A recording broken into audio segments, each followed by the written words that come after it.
We're back.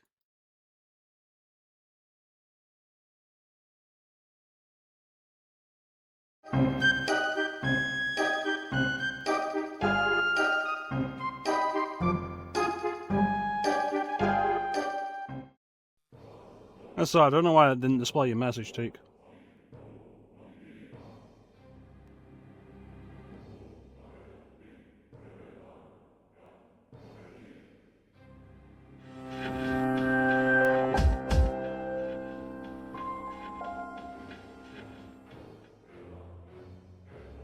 Welcome in, everybody.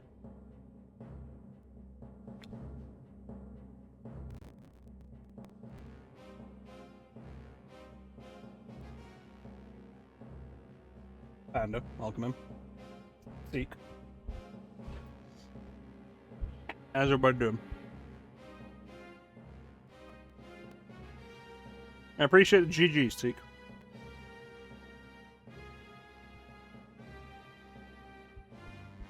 Alright. Here, have a one-up.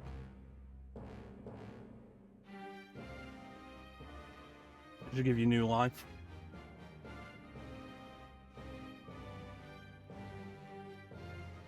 I also have the Final Fantasy music box I haven't opened yet. You cannot see this. The light is covering it too much. There you go.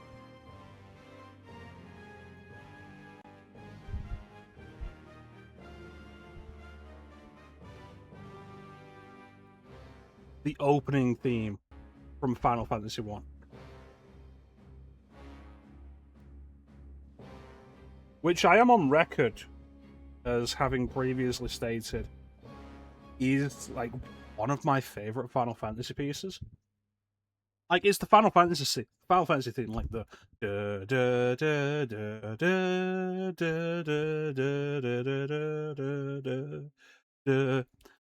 but the version that plays in the original Final Fantasy when you cross the bridge, it doesn't matter which version of the game you're playing, it's always absolutely phenomenal.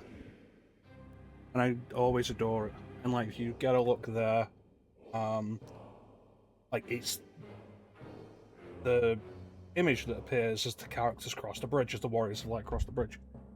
So before we start, let's open this and give it a listen. That could be interesting.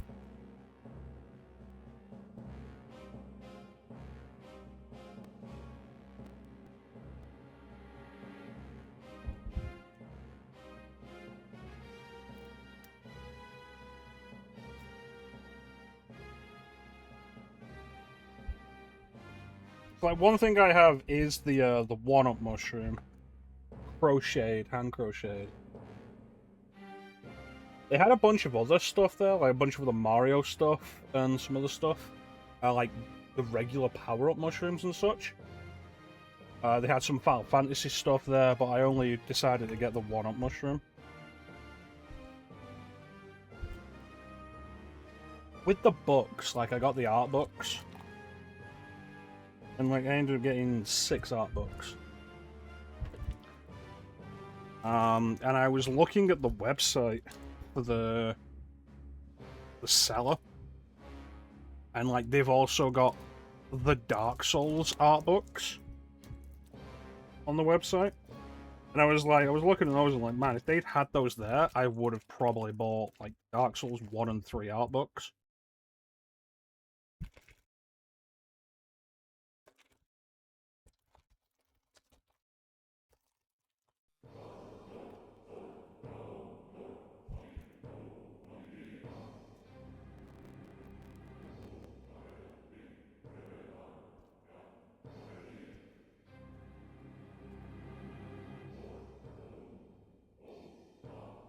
As it is, what did I get? I got the Dragon's Crown art book, which is a Vanillaware game. I got the Vanillaware art book itself, which covers the wider things that Vanillaware has done. So, the cover, I believe on the cover is Princess Crown, which is actually pre-Vanillaware, but I think a lot, if not all, of the staff went on to form Vanillaware, and it is basically considered a Vanillaware game.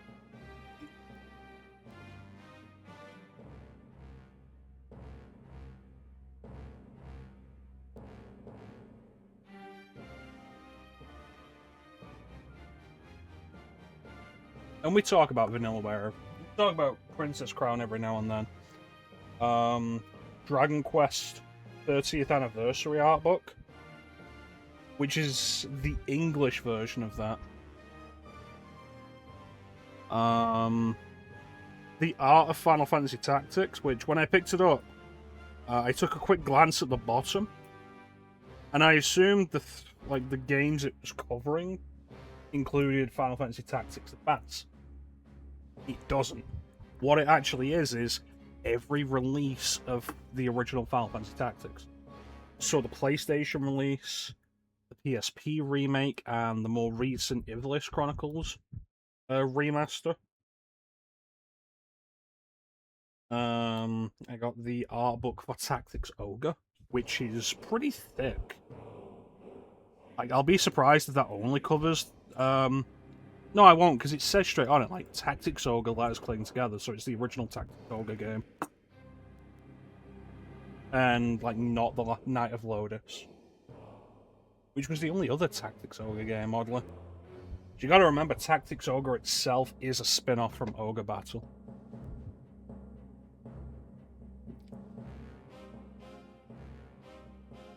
So here we are, we're opening the box.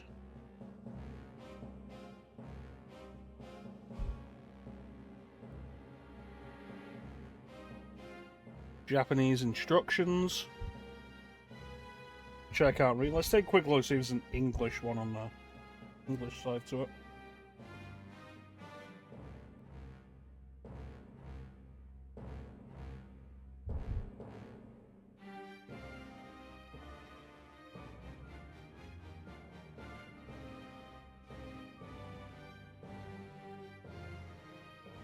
Oh, there is, yes.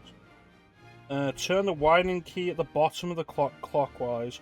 Not overwind the screw or wind it backwards, as this will place strain on the mechanical parts of the music box, may result in damage.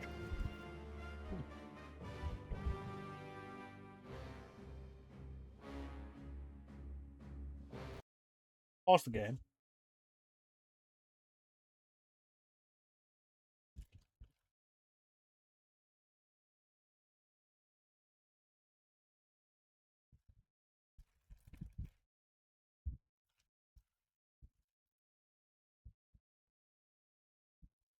There it is.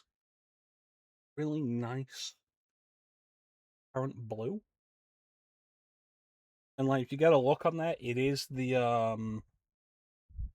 scene of the Warriors of Light looking back over Corneria. It said clockwise.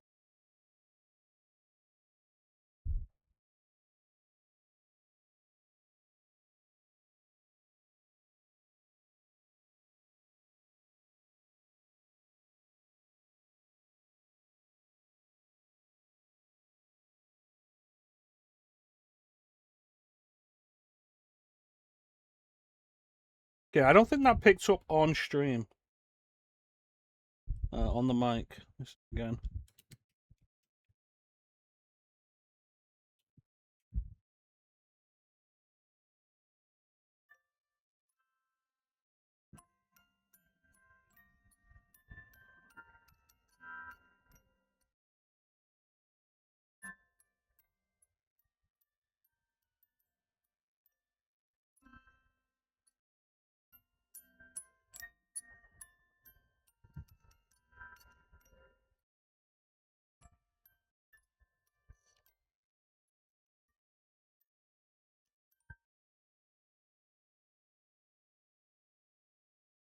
I don't know how much of that was actually audible.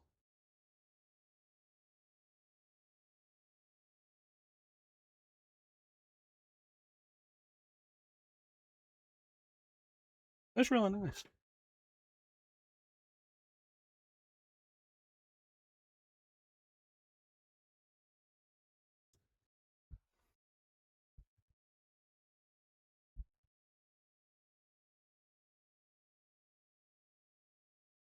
Real quick, what I can do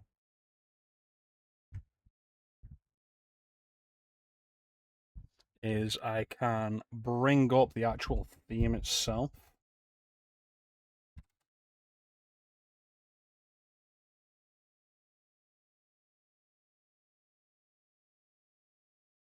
as it appeared when we streamed it.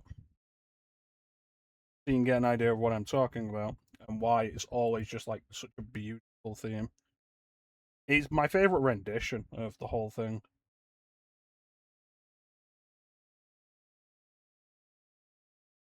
Like, this is too far. This is too far.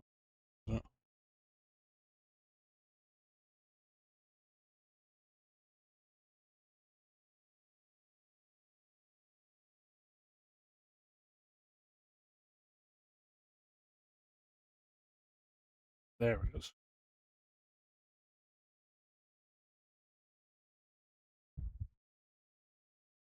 Bear with me a moment.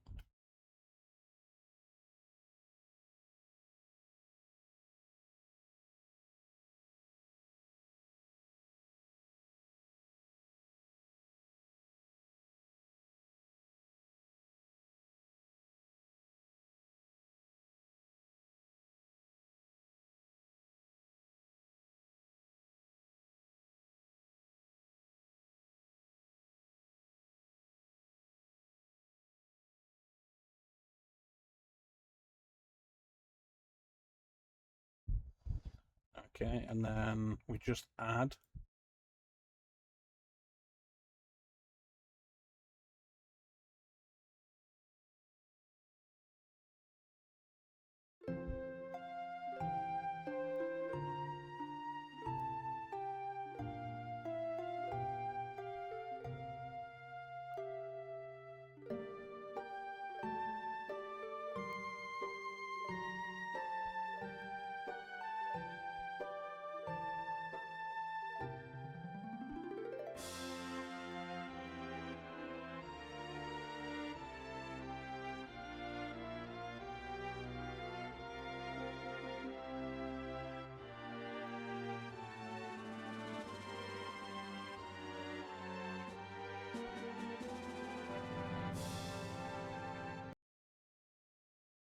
It's an absolutely beautiful theme, and the FF1 rendition of it is probably my favorite.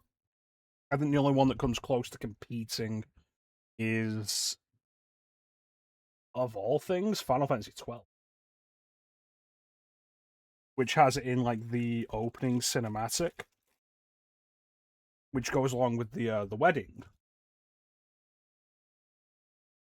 which they add a little wedding orchestral to it, and it's really nice.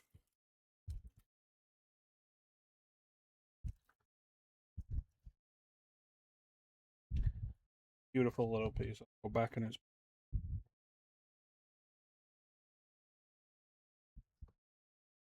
Then another thing we got, if anybody is in it, this berserk thing.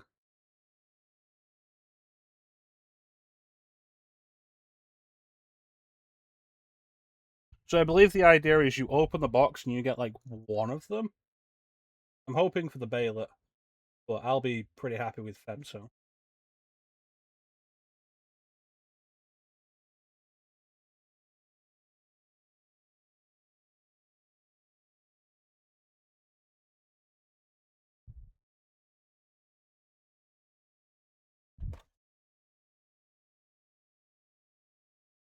I think I'm gonna have to tear this box.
Put that back in there for the minute.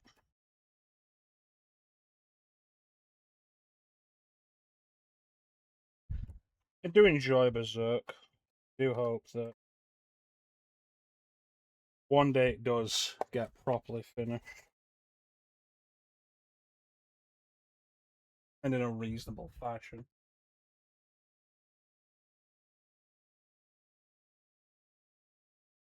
Which is ever more of a worry given the author died. But apparently he left his friend with like the notes and such and the details of how it's going to go. And he's continuing it. It's hoping. Because Berserk is really good and absolutely fascinating in a lot of horrible ways. It's really good. Anyway, should we play the video game? Probably should. Is there any other swag showing? Not particularly. The pictures are all up on the Discord. I think most of you have looked through them. If anybody's curious about any of it, I will talk about any of it.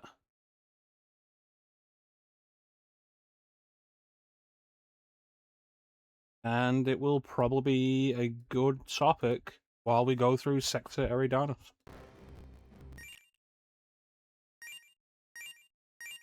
So how is everybody doing? Panda, how are you doing?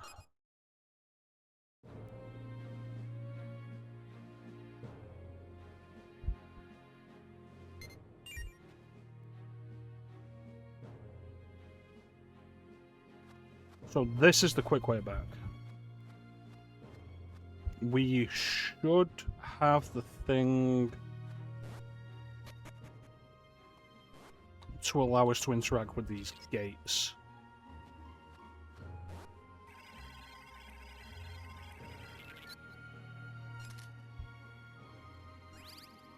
The L on the hat does, of course, stand for Lord. Alright, here we are.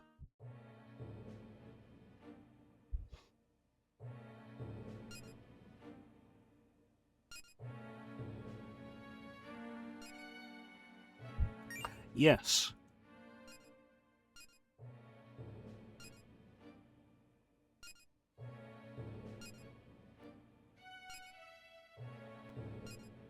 What was it that I got?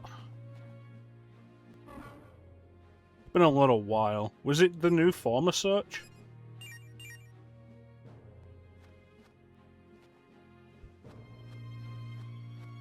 Alright, guess we're exploring. Nah, alright.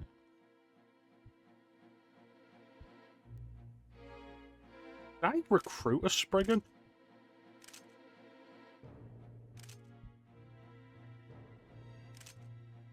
I did. Can I recruit a Dantalian? How many do I have? 1, 2, 3, 4, 5, 7, 8, 9, 10, 11, 12. So, no room. Got it.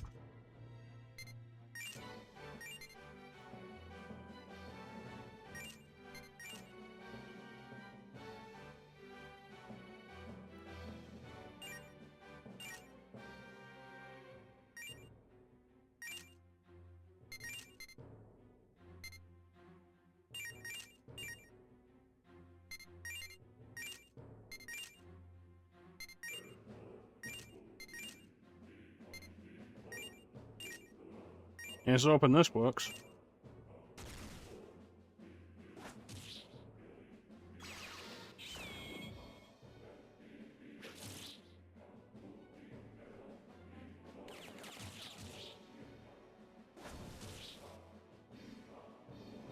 Ba ba ba ba ba ba ba ba. Ba ba ba ba. Bam, bam, bam, bam, bam. Bam, bam, bam, bam, bam. Bam, bam, bam, bam, bam, bam.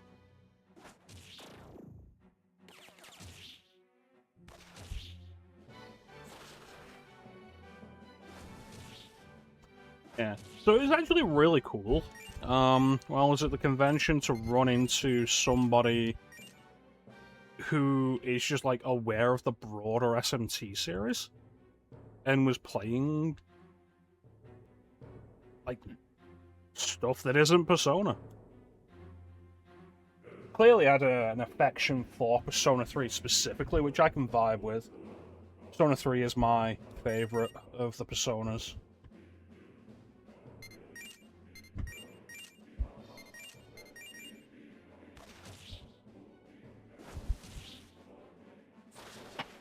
But it's always nice to see the underserved section get some appreciation. Nothing there. I got the anti-sleep ring, didn't I? I should have equipped it. Yes. And I have the anti-poison ring, so I can switch those as need be as I move. And I equipped the app, the sub-app, that should reduce the chances. Yeah, reduces damage and or odds of status ailment from trap floors. Well, given how many trap floors we're going to be walking over...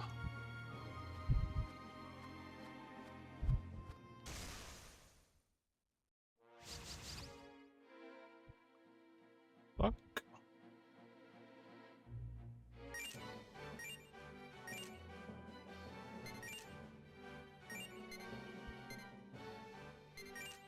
If I were a basilisk, what would I be weak to?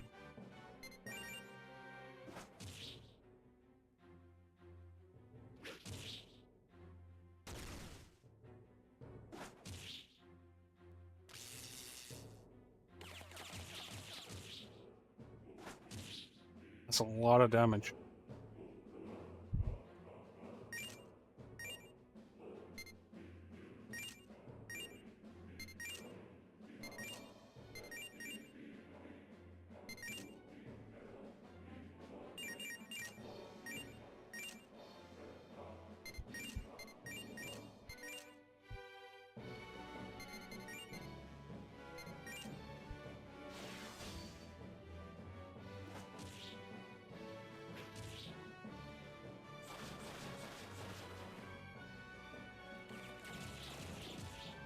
So much damage.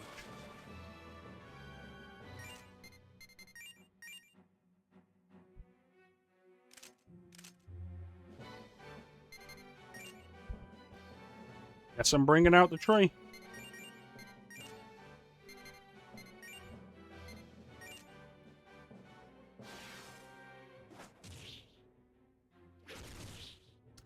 That is not good.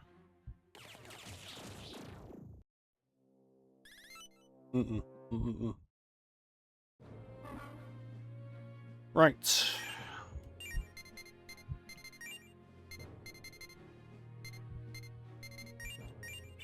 Give me the heals. Very important.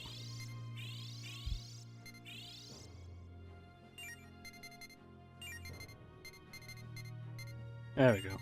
I knew somebody else had Recon.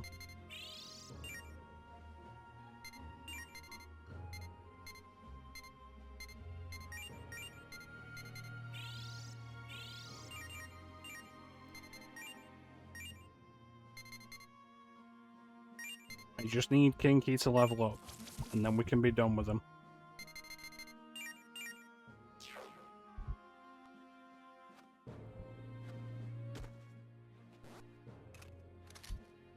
Soda.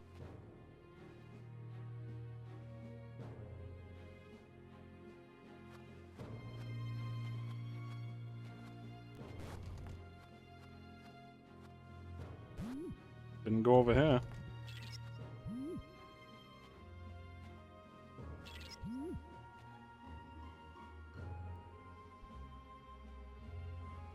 Alright, so every movement in this counts, I think.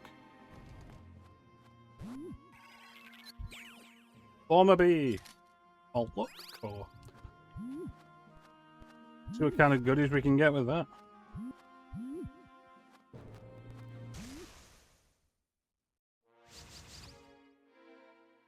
I don't like Spriggans.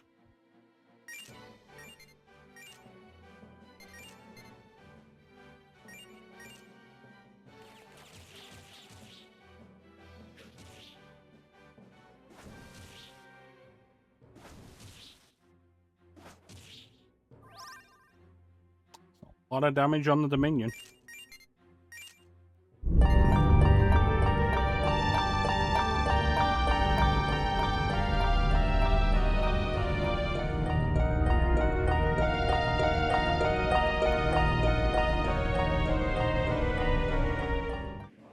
You fucked up there, Chance.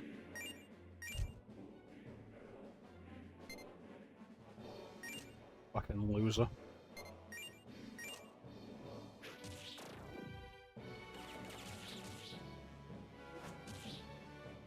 How you doing, Chance? Oh, it worked. Wow. You missed me opening up the Final Fantasy music box I got. I don't know if it was actually audible on stream when I tried playing it.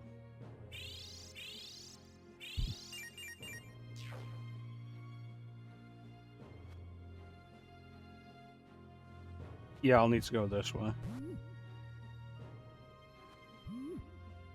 No. This way.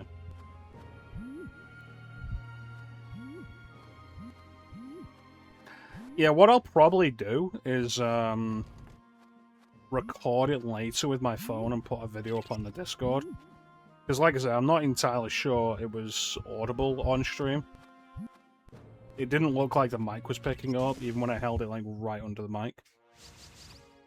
It's it says opening theme from Final Fantasy 1. What it means is the theme that plays when you cross the like the main Final Fantasy theme, like da da da da da da da da da da da. And like I say, I know I've said before that the FF1 rendition of that is my favorite rendition of it.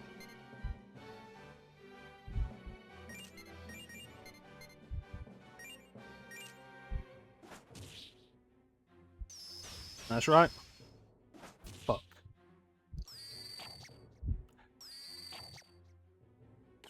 That's so fucking annoying. Tetracon, just as I'm about to do a charm attack, and now I'm charmed.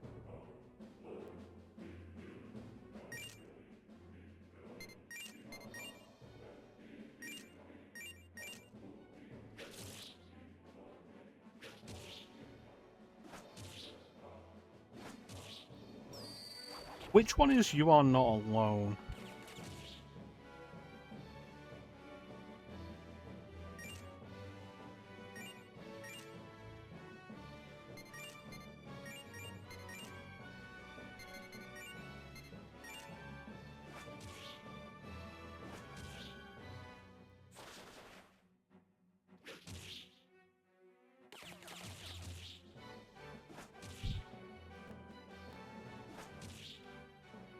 I don't know if it was the fanfare. I feel like I heard that it was the prelude that was made really quickly.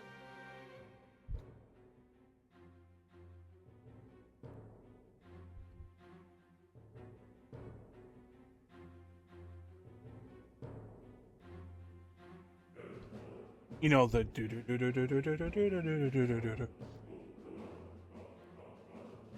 Which makes sense, because like you hear it on the original release, and it is a super simple track that got like more added to it in later releases. Yeah. Which one is You Are Not Alone? Let me bring up my YouTube.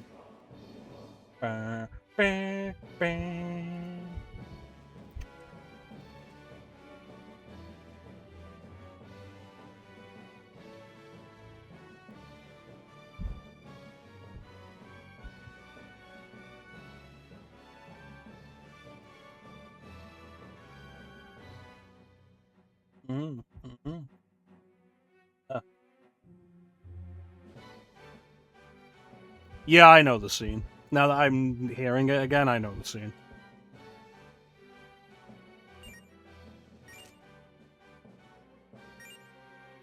This is rough. This whole me being charmed thing, frustrating as fuck.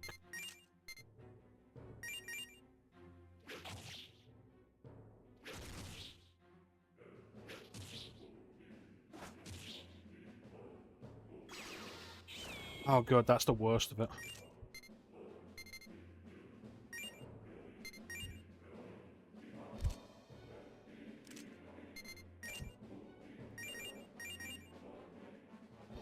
It does. Well, the frustrating thing about the charm thing there is, I was trying to charm Suiki, because the gun I have at the moment has an ability to charm enemies. And because it's strong against physical, it's like, okay, charm it, so it's less of an issue while I'm dealing with the other enemies. And the Dancilian chose that turn before I got to move to use Tetrakarn.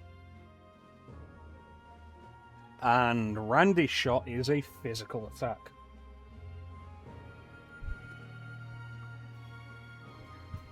Basically, yeah.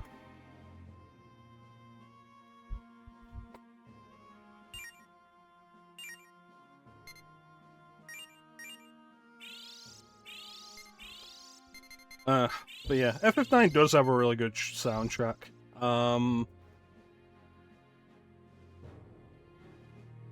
It's... I feel like I've spoken about...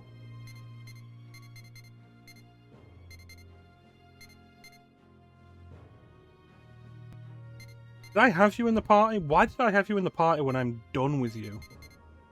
I feel like we've spoken before about how it is the PS1 Final Fantasy I've spent the least time with. Like, I've spent more time with 7 and 8 than 9. And people are always surprised that like, especially that I've played 8 more than 9. Nobody expects you to have played more of 8. So I'm not as intimately familiar with 9's soundtrack as I am with 8's and especially 7's.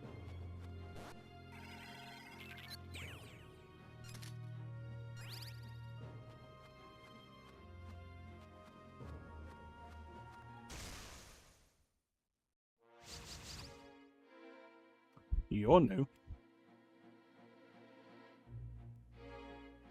Interesting. Yeah, nobody ever expects you to have played more of 8 than 7 or 9. And I still hold up that I think presentation-wise, 8 is probably the best of the PS1 trilogy. Like, in terms of the way it looks, the way it sounds, the way it presents itself, I think it's the best of the 3. I think as a game, it's the weakest. But, like, it puts out its best foot first.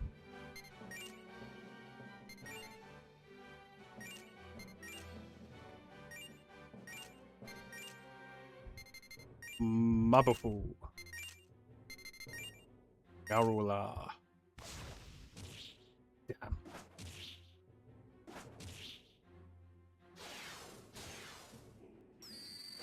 Yeah, that's good. That's not good. Mm-hmm.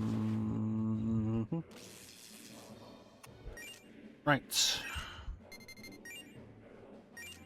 I need them dead, and I need them dead fast. You're gonna die this next turn. I don't need to focus on you. You can focus on him, though. Bring out another Bufu, and Garrully you.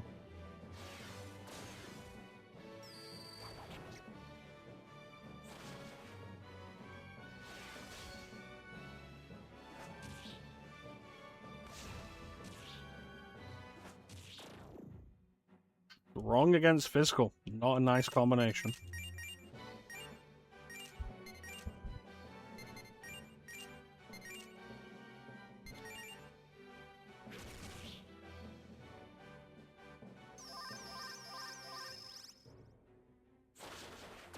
It's like enemies in this area are doing like such insane damage numbers.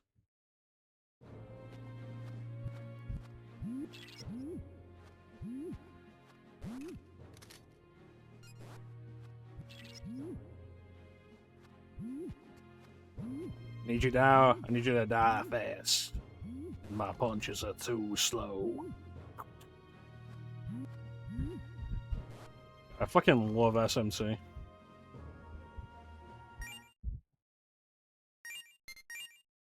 I have a device coming that I ordered.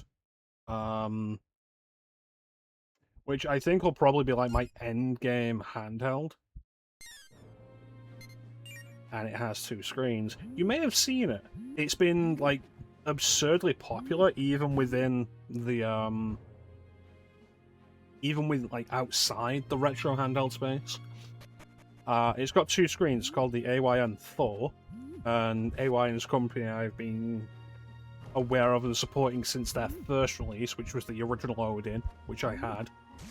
I didn't buy their second product, the Odin, the Loki, which was a Windows handheld, which had a bunch of issues.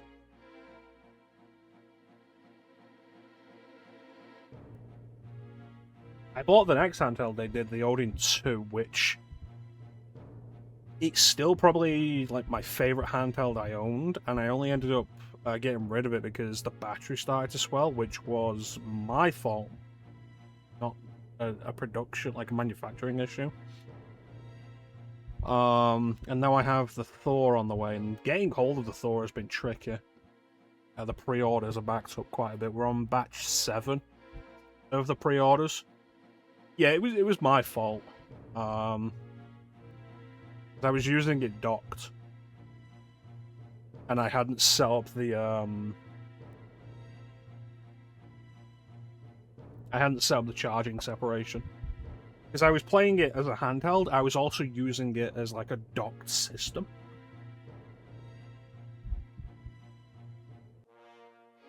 But yeah, the Thor has been very popular even outside of handheld circles. Let me pause this a little, and get a picture. You might have seen it. It's been fairly popular, like I say, even outside handheld spaces. So getting hold of one has been tricky, like the pre-orders are still backed up even though it came out months ago. And I ended up getting a pre-order in batch 7. So it's on the way. Like, it was shipped. I got a notification it had been shipped on Saturday.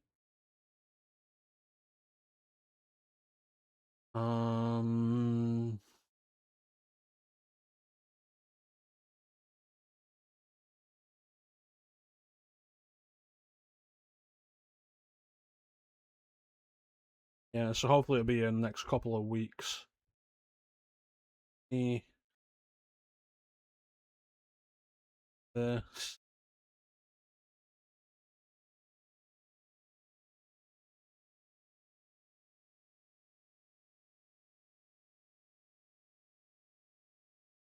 Like, this is what it is. Dual screen Android handheld, 16:9, 1080p OLED on the top display with a 120 hertz refresh rate.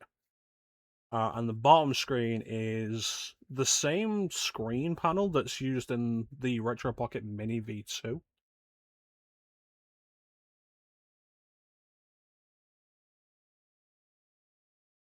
Hello, Clem.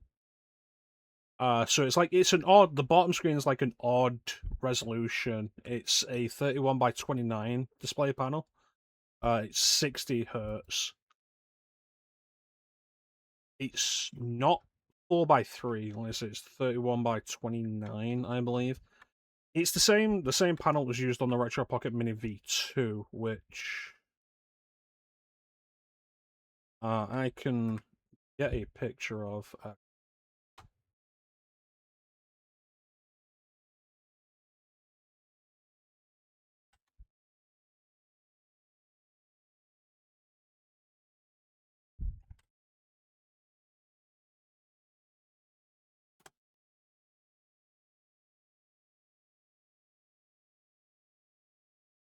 Yeah, that's a good picture.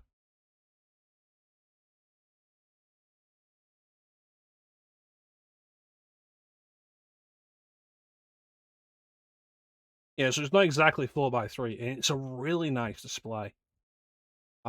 Super happy with that on the Mini V2 I have. I played through all of Metroid Prime on this thing.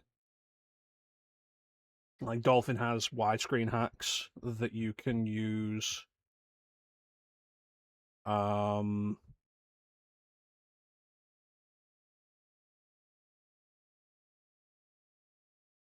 that don't necessarily have to like expand the left and right side of the screens. They can expand it vertically as well if the screen isn't the same like aspect ratio as what it normally is.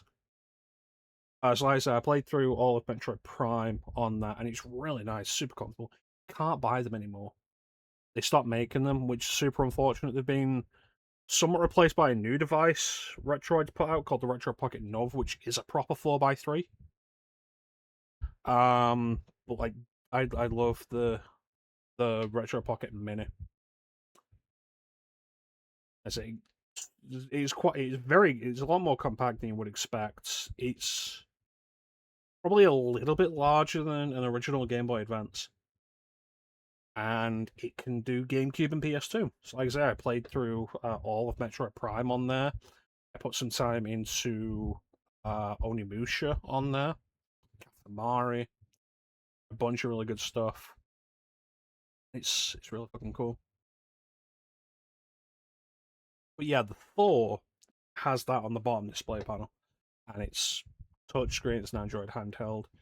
And so I'm intending to use the whole thing for broader DS and 3DS play. So when it arrives, I want to try and get into Soul Hackers again. And like spend the time trying to work my way through Soul Hackers. And like I do have a 3DS I could be doing that on. But it all goes back to my original desire of having like as much as possible in as few places as possible. Like ideally like an all-in-one machine. Which we've gotten close to with a bunch of things like the Retro Pocket Flip 2 I have, the Retro Pocket 5 I have. The Odin 2 was really good for it with its, I think it was a 5.5-inch display, 1080p.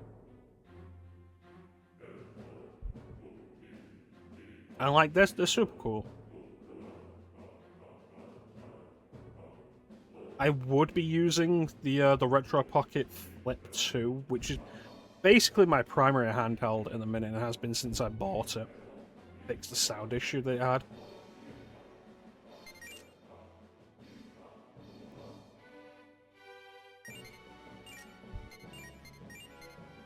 I would be using that docked.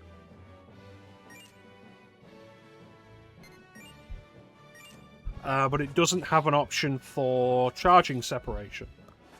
Fuck.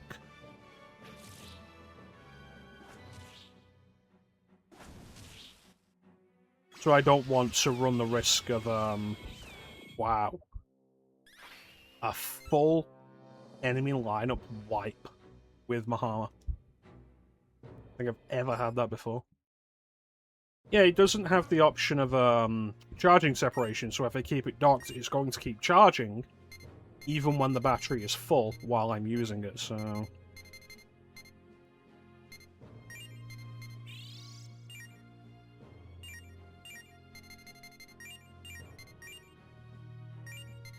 I don't want to risk that.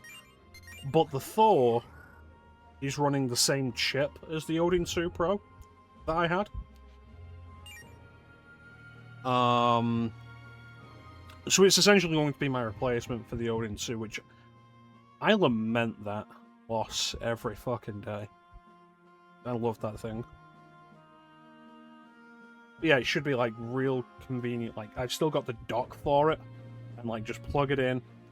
Again, set up the charging separation properly, which the Thor should have as an option.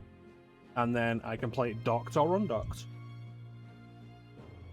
Which is nice, because I don't like fucking around with the save system. Like, I have all my saves isolated, so I can transfer them between my different things. It's more trouble than I would like a lot of the time.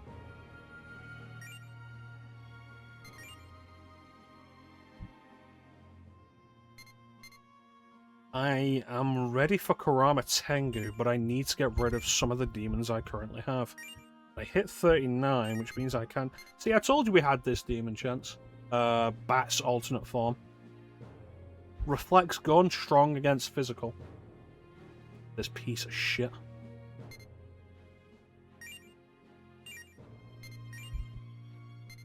Arachne.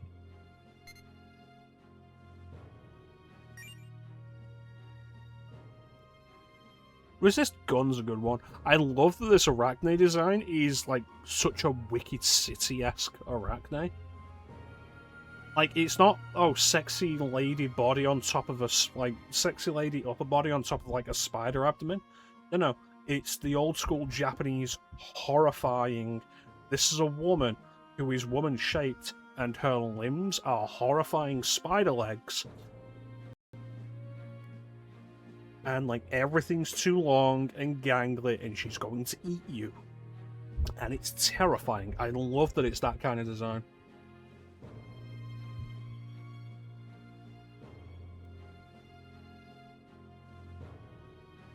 What do you have? Wind Breath and Secunda. Resist Gun's a good one to keep.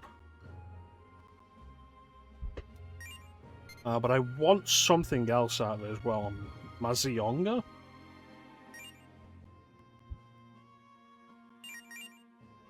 Yeah, that feels good. That feels like a good set. Body horror is a good design when done right. Let's get a look. A full look at the full body. There you go. Look at that.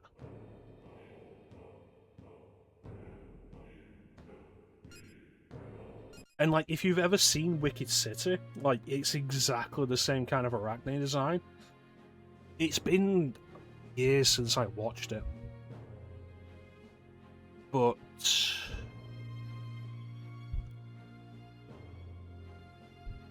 I believe that character was a major antagonist, so she's throughout most of the movie.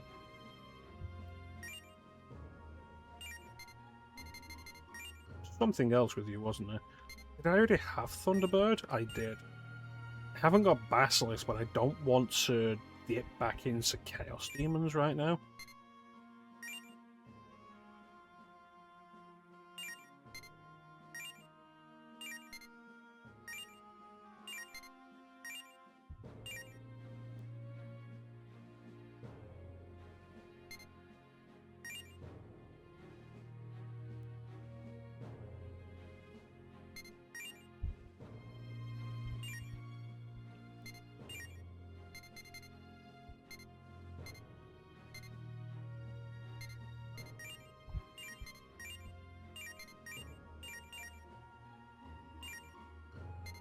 Let me see.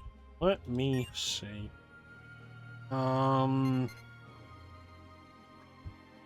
Yeah, let's say we pull Hathor out. And then see if we get any good fusion material out of that.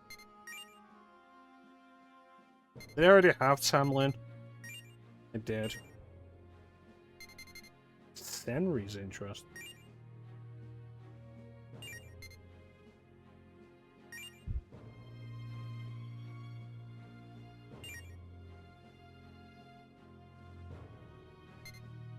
So if I wait till I level up either of these, I have an option there.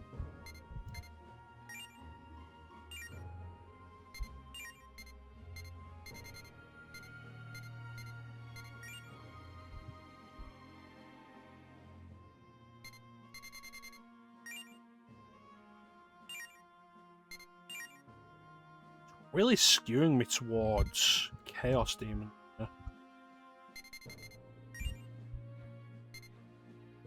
Titan.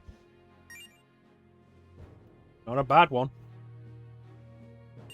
But again, I need to level up what I've got at the minute.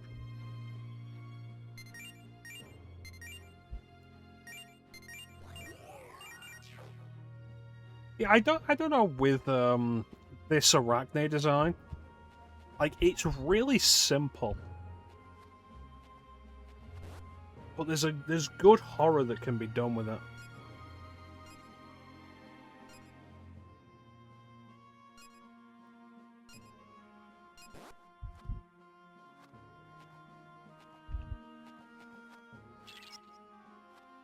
If you've ever seen Wicked City,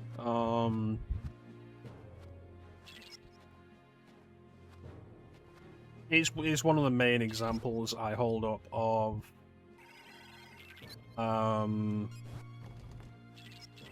like 80s era like Japan, 80s era anime that didn't necessarily glorify sex and violence, but just treated it as a thing that was there and didn't really shy away from it.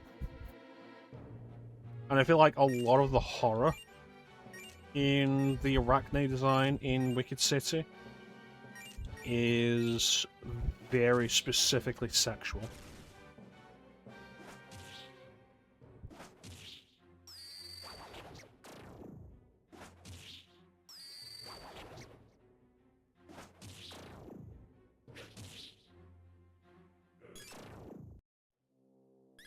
Almost there. Which is great. I feel like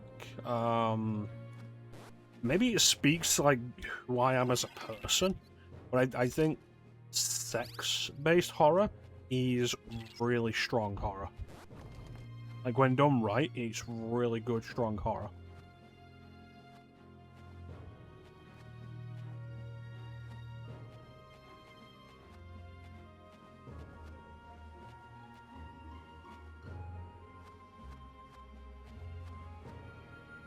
Mm-hmm.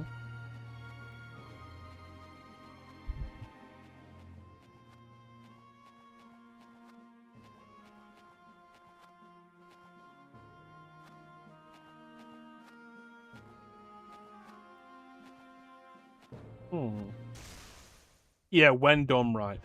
Like, so often it's like, oh, look, sex. This is sex, and often there's a lot of focus on titillation,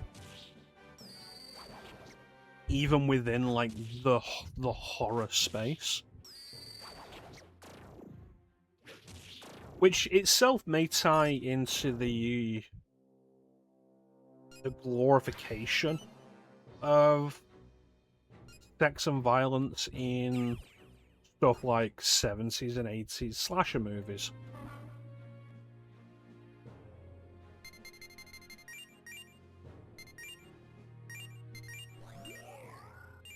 Where, like, you could argue against it, but, like, a very big part of the design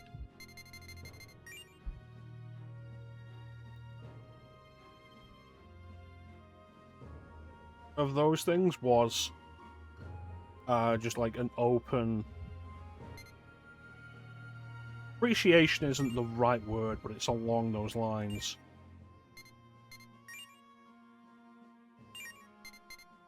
Like an open focus on sex.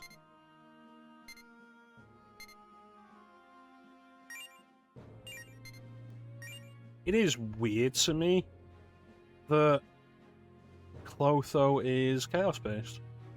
I would not have expected that.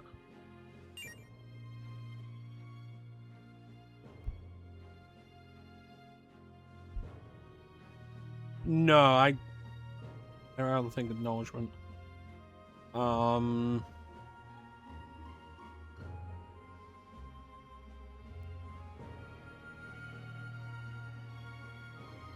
Focus? Like a very open focus of sex appeal? I don't know.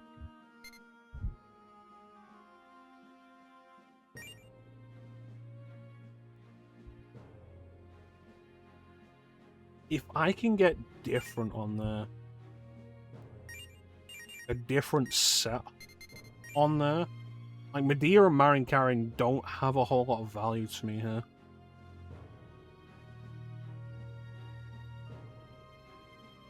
Good magic stat, magic damage. Get something magic based.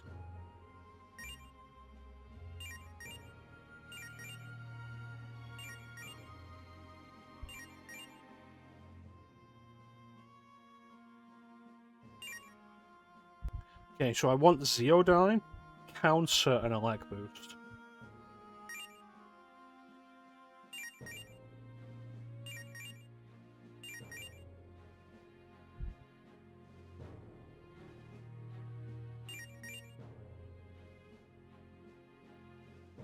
I would like as well to keep Dream Needle.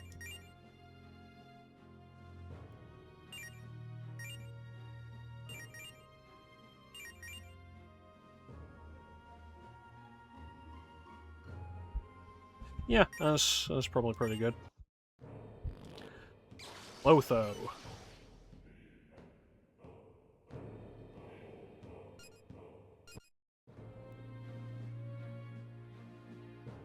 Anything else?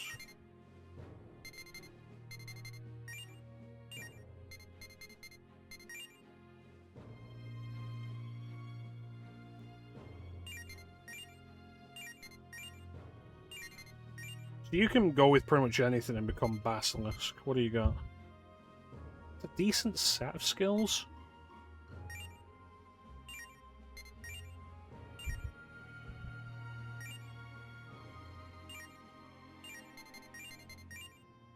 I don't like that.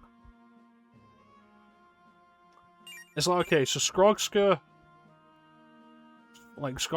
only has Terrakaja and Needless, so okay. Yolunga has a full sweep of skills. I try and fuse the two, and all it gets is one of Skrogska's skills. And I don't think that's a good payout.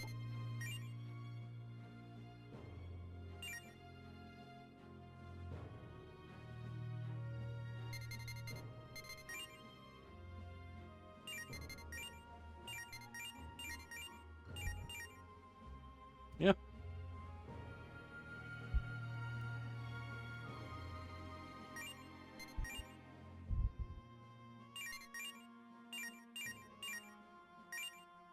Will that change now? Nope, it's always the same. Not worth it.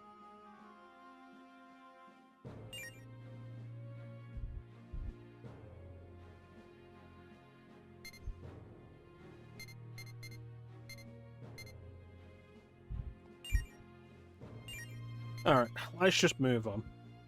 Oh, absolutely. Like, anybody who says that makes things too easy is absolutely fucking stupid. It's like when we were going through Nocturne, and it was like, okay, here I am spending 20 plus minutes resetting the Demon Fusion to try and get something I consider some way acceptable.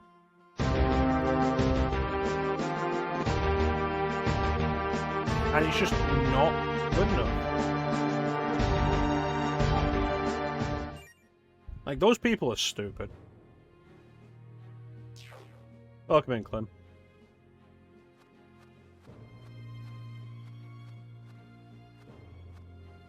So it's like, Nocturne.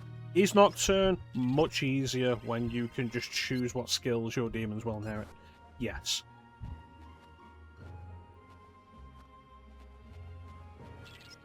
I will still absolutely take it. Because at the end of the day, it's also...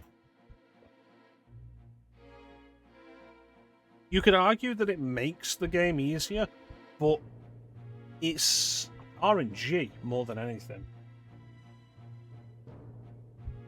Because you could just keep rolling that dice over and over again until you get the exact result you want that you would have chosen anyway.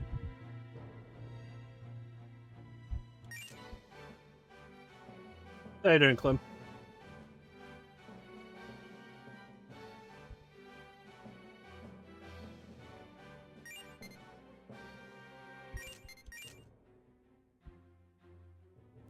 Good. Because we kill gods.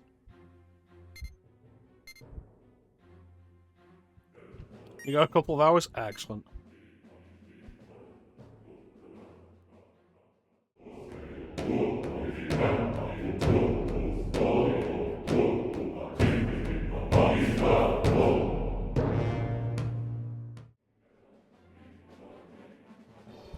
No, that's not really worth it.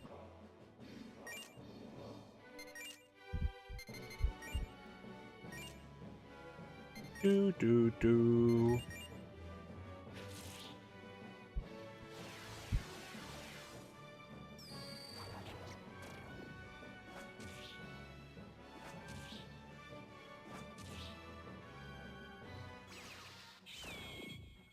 What I really want it to kill is the Spriggan.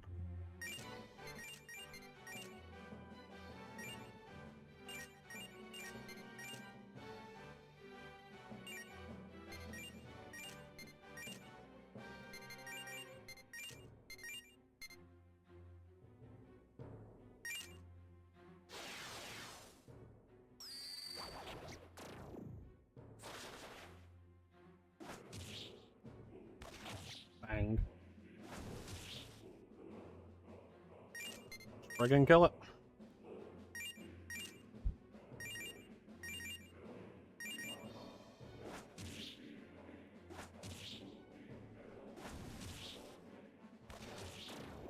Gone.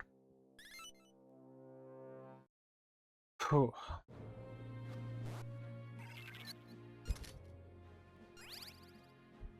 So we're continuing our expedition through Sector Eridanus.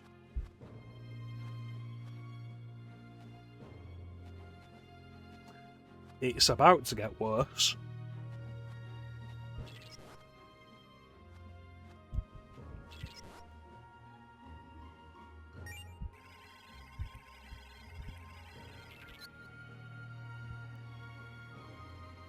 Welcome to the phase shift. You might be like, those of you who didn't see Sector Carina might be like, what's phase shift? What's phase shift?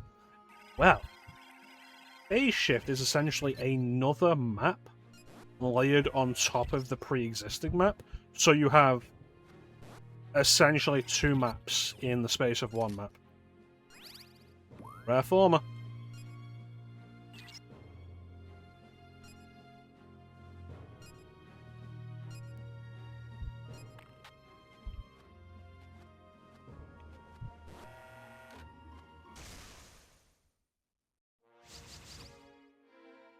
Yeah, this is not one of the nicer SMTs. You better be... I've already got that one. You better be ready for the pain. I'm just happy I can actually shoot. Attack these guys, like regularly attack these guys. Garula. Garuga Mesh.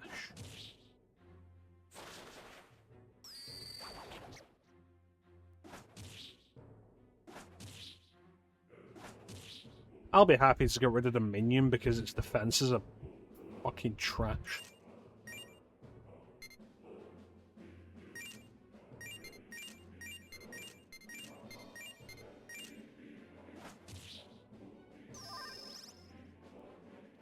That's good work there, pal.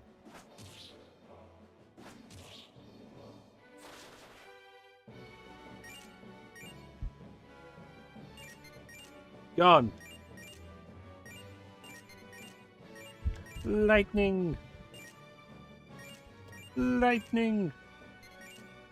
For I beheld Satan as he fell from heaven like lightning.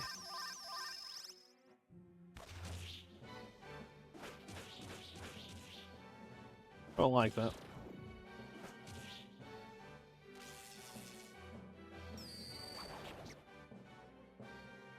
It's weak to it, but it did so little damage.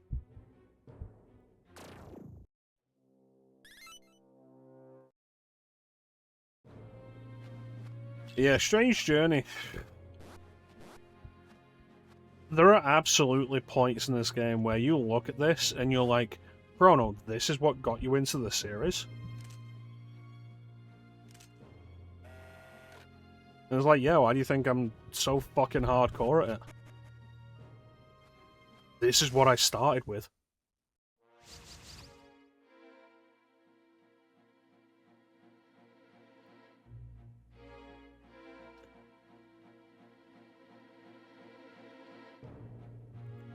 Is this worth time and energy?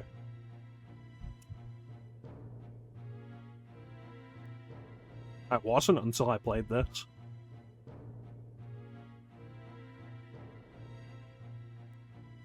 Thinking I'm gonna switch this whole thing around, like move a bunch of these around, get some of the newer ones up there, and move these posters, and these prints into other areas.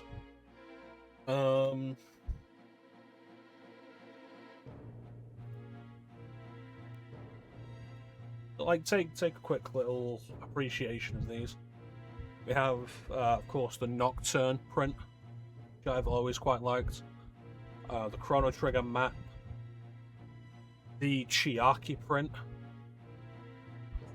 Skies of Arcadia print that you can barely see, the Maya Amano print from Persona 2, which nobody here has played. The cat print from Gravity Rush, which no one here has played.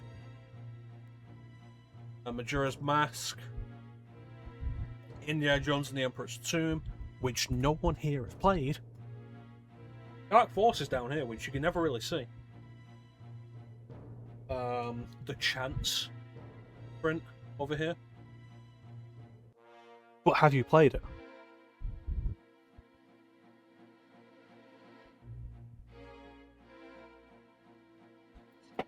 The Chance print where he's wearing his jacket.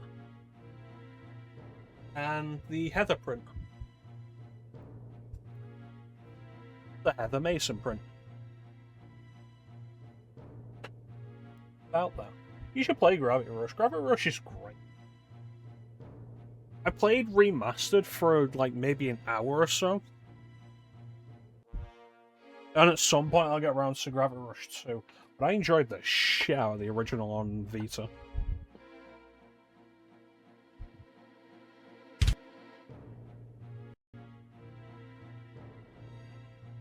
Like, that was such a cool game to have on the Vita. It really did. It was one of those games that made the Vita feel like a next generation handheld.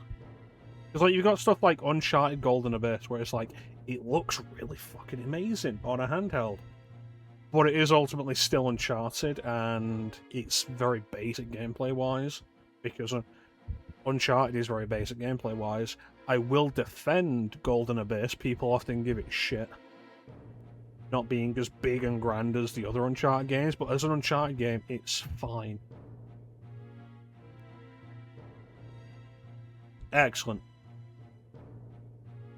Jump onto the Discord, hook up your camera, and like I'll put it above me right now.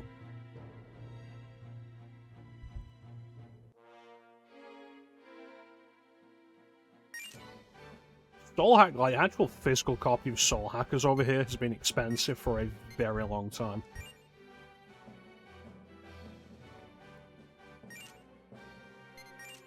Like, it's honestly crazy.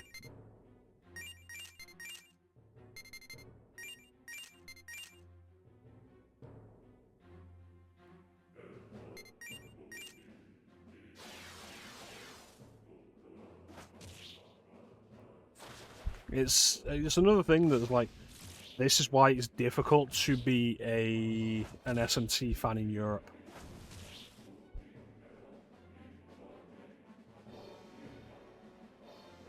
Even when we get the games, then they don't get large print runs, and they become very expensive very quickly.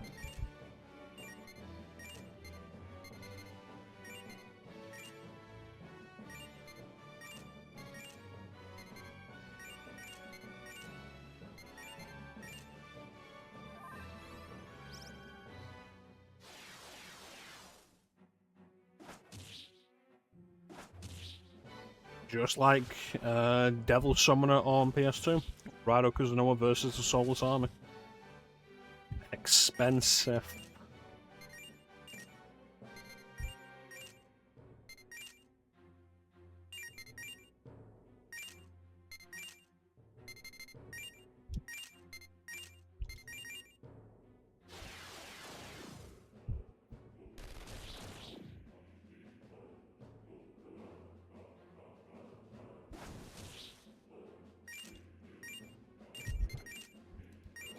And like, this is why you've got to there's some stuff like you really do have to just pirate.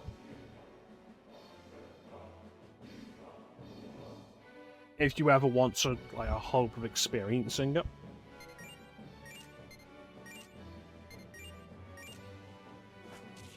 And I say that as somebody who has legally purchased both Devil Summoner games on PS2. I do physically own both of them. They're American copies because the first game is stupid overpriced here and basically always has been.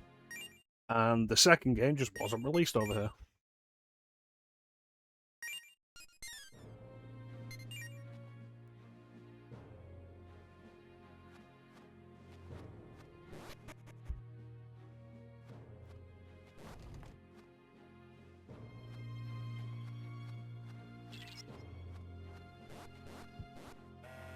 And I still haven't actually played them properly. I played the first one briefly.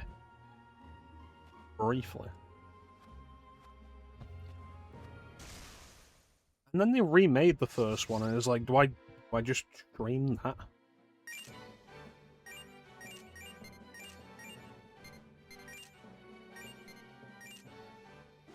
I would buy it first, but like, I would like to just go through the original in some form or fashion.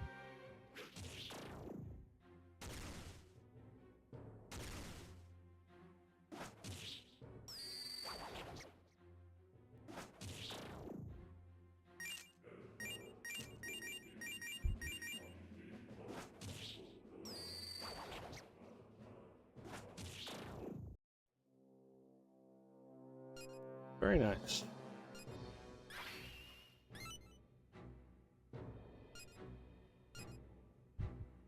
Yep, go ahead. Okay, so we're replacing me Patra. We're gonna do something I very rarely do, and I'm going to let this skill change. Now, me Patra I don't think is overly useful. Cure sleep and fear for all allies. Okay, alright. Let's see how bad this replacement is. Medium physical damage on a single foe. Stronger on a new moon.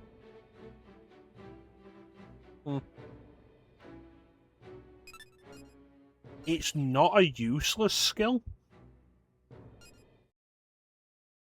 It's probably one of the best results I've ever had. But it's not a skill that's particularly useful to me right with this demon.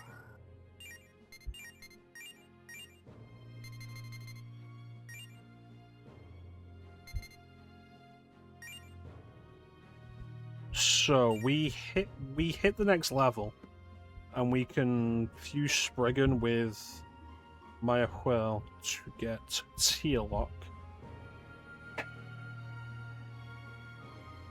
The magic circles?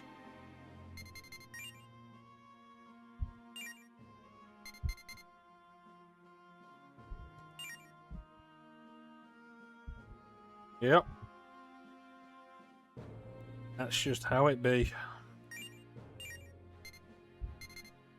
Yeah. So yeah, we still need Spriggan to level up so that I can get the demon source from there. So we've got time, and then once I hit 40 we can fuse the two of them.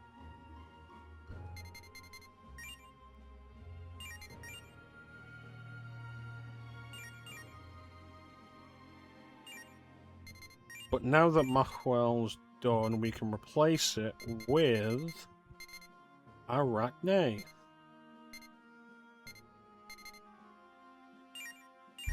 Wait a minute, I summoned Hathor. Do I have anybody to put her with?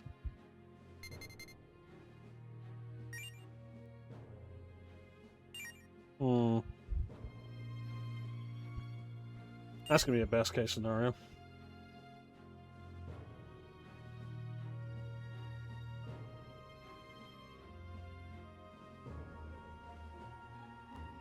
Did you finish Dark Cloud on Saturday? You said you were expecting to.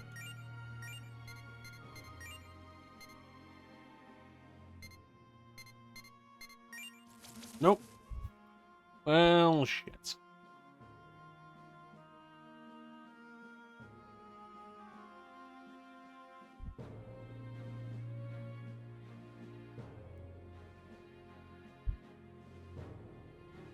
And then you said, I cannot.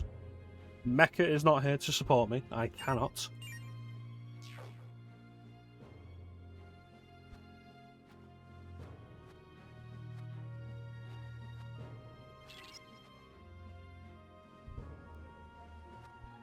Finish Saturday.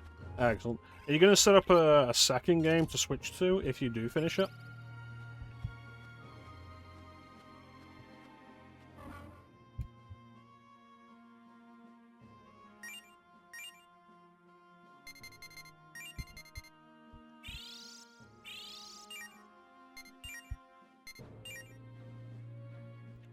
Who now?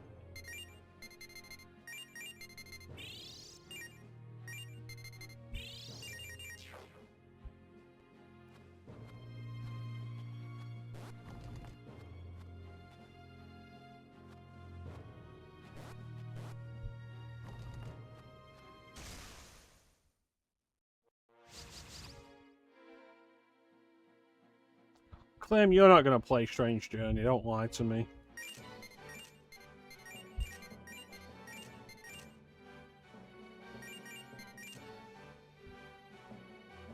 A what-if game.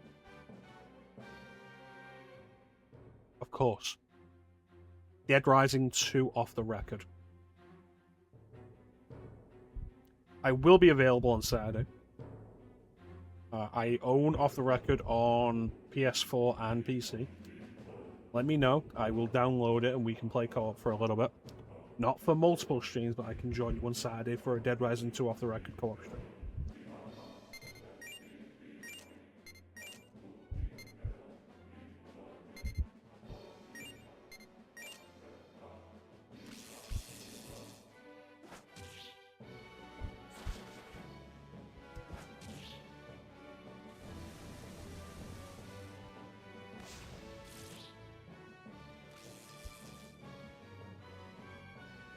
Can't believe you disappointed like this, Clem. I do want to go back and finish, like, do the first Dead Rising on stream. It's such a jank game, though.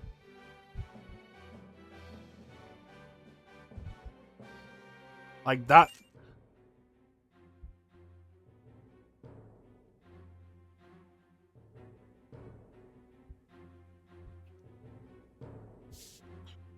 That game expects you to, like, stop and restart it multiple times.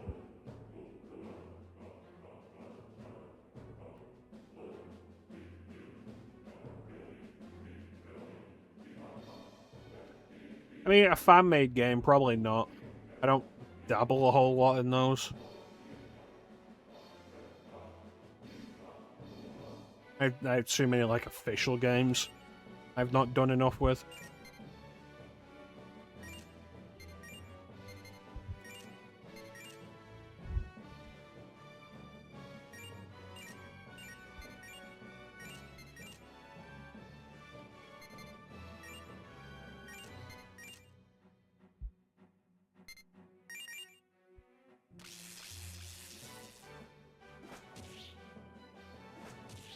Really do not like these enemies that's strong against physical.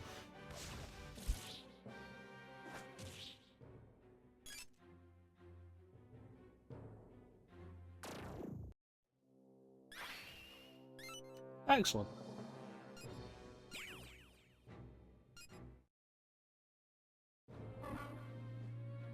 Yeah, like even another Metroid 2 remake, AM2R, which came out years ago at this point, and I've had it since it came out. I grabbed it very quickly, like Nintendo will probably take this down.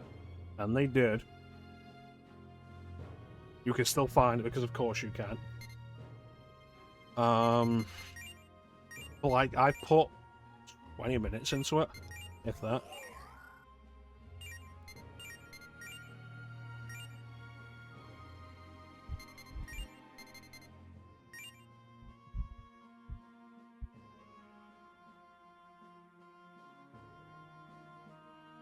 This thing's at level 37, and it has tier 1 magic? The fuck is that about?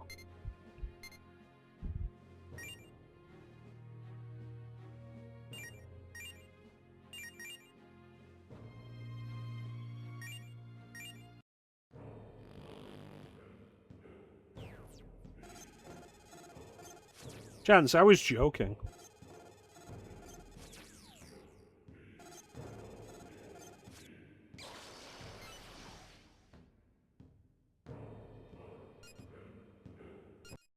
Like, I'm very surprised that you didn't take that as a joke. It's like, oh yeah, Chance, just jump into the stream right now and show us you opening the box, like...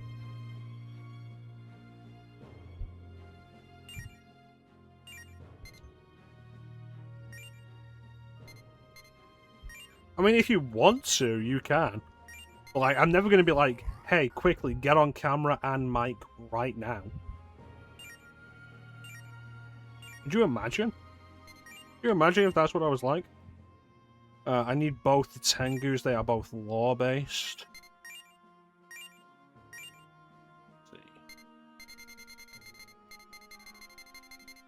Tengu.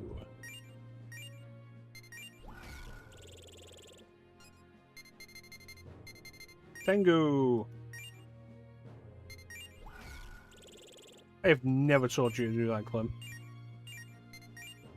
I can't believe you'd lie to everybody like this.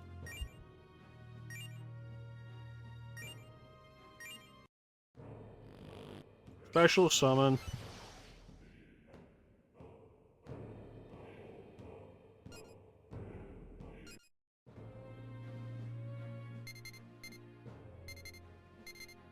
So that's gotta be like the other ogres.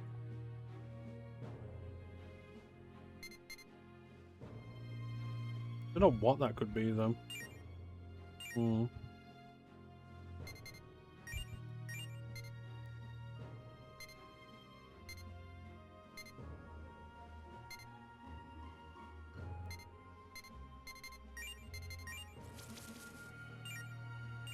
Alright, we have an ad coming up.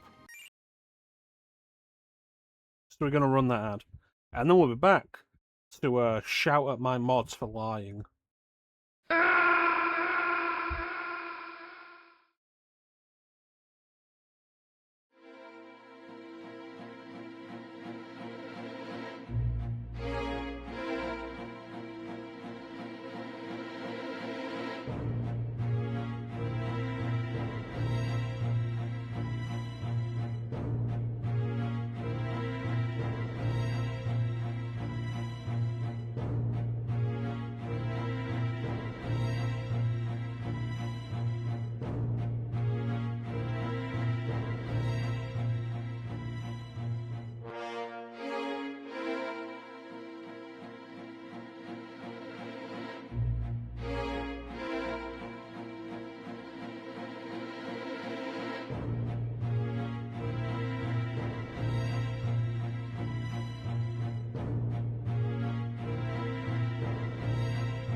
We're back.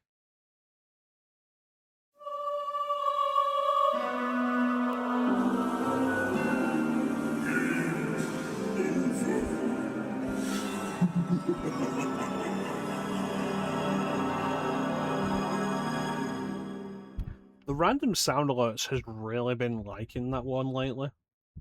Success! Yeah. So while I was gone, I was just scrolling through Instagram, and I got 2 reels to show you guys that I thought were quite funny. See if you can see that. Can you guys read that? Life is a blowjob, and I'm getting straight teeth right now, which is good. And then, even better, who wins this fight, Omni-Man or the Powerpuff Girls? I ain't never seen the Powerpuff Girls bleed. That's all I'm saying.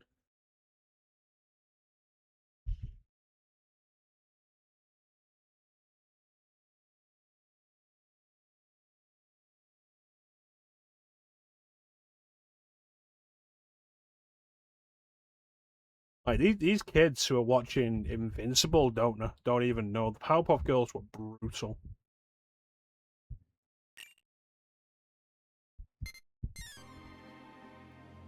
Anyway, where was I going?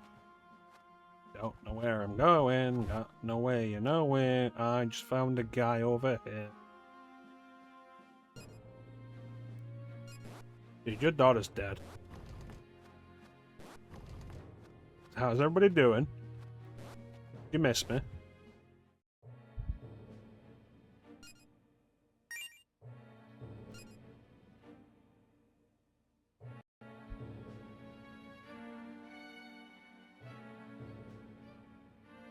I mean, in the realm of the Powerpuff Girls are also pretty tough hombres.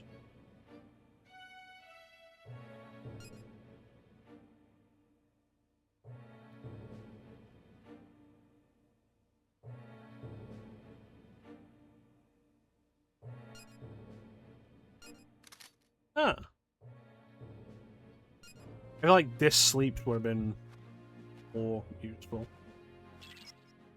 Or appropriate.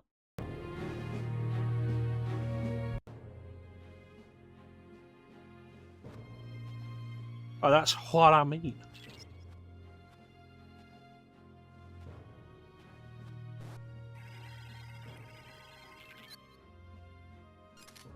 Let me tell you, Clem, if you're gonna watch a classic Cartoon Network show, you could do so much worse than watching the Powerpuff Girls, and not much better than watching the Powerpuff Girls.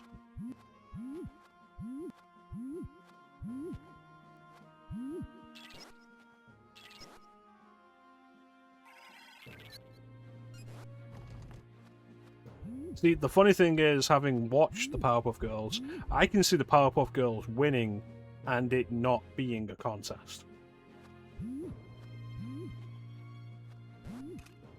Like, that's the fun part.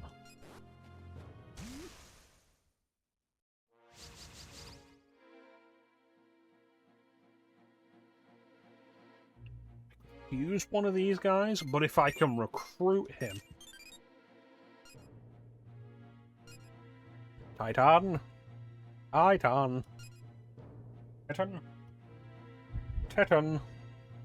Can I call you Tan for short? Tan.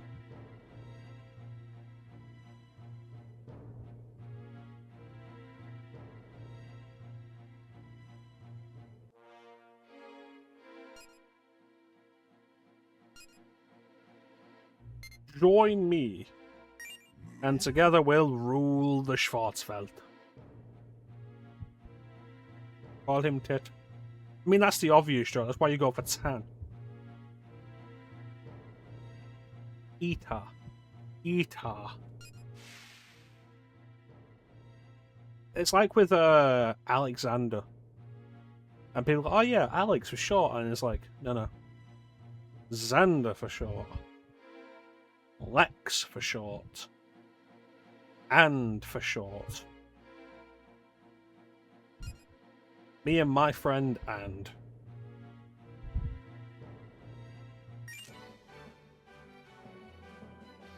Me and my pale and.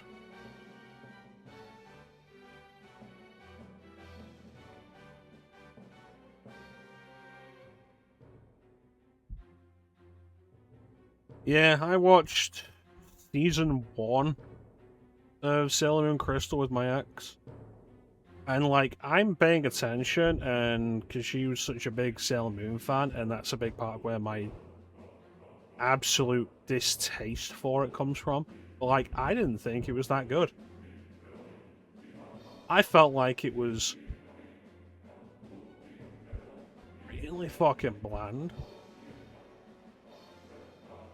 and uninteresting.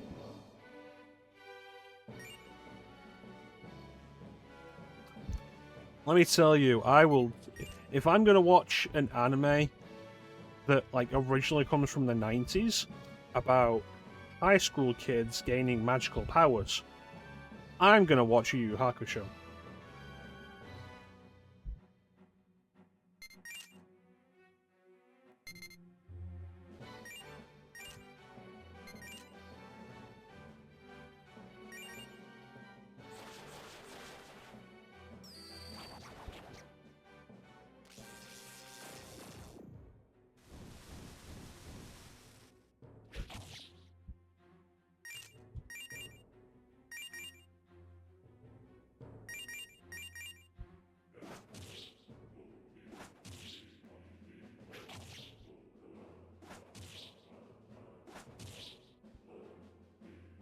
See, I figured that would probably end up being a defense for it.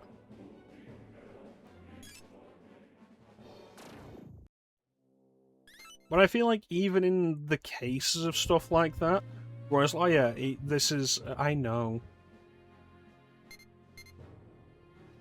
Even in a case like that, where it's like, okay, this is a cut-down version, and, like, the original had more depth to it and such. And it's like, cool, you can see the potential that was there in those cases.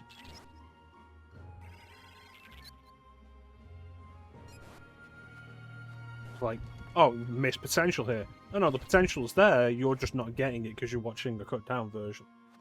Got none of that with Sailor Moon. Like, honest to God, I feel like Sailor Moon may be the most overrated anime I've ever seen. And before I watched Sailor Moon, that title went to Evangelion.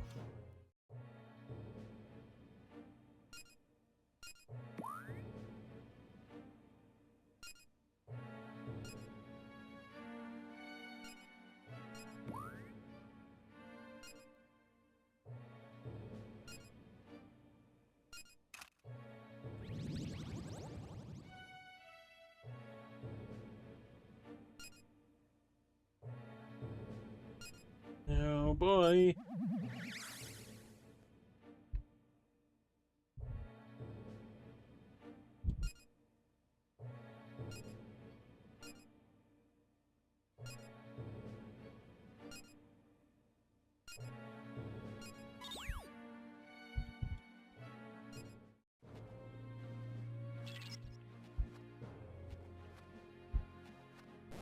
Look at the distance it teleported us.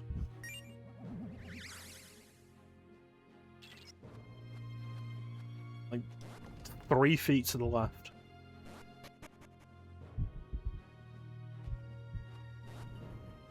Oh.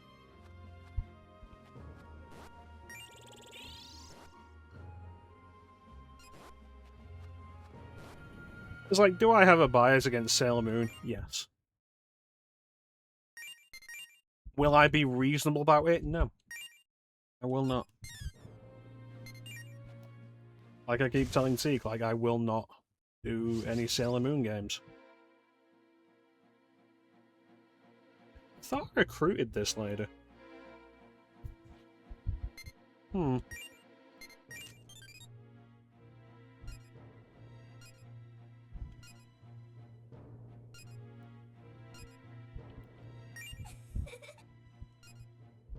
Very good.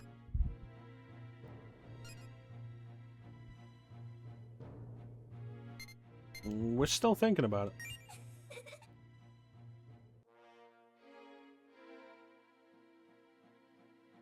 So the convention I was at over the weekend had a panel that was about hear me outs.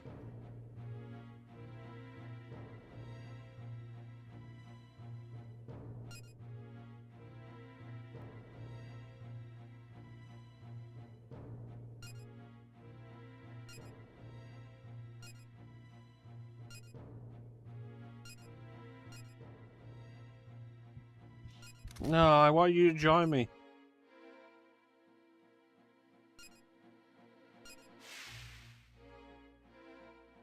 No, because they were like genuine. Like, this is not something anybody would really go for. Except maybe, like, one of them, because people are weird that way. Like, hear me out. The sandworm from Doom. The sandworm from Doom.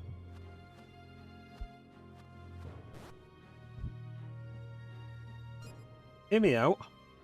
Nosferatu.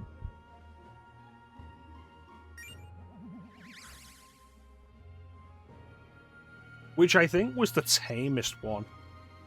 Like, remake Nosferatu. Hear me out.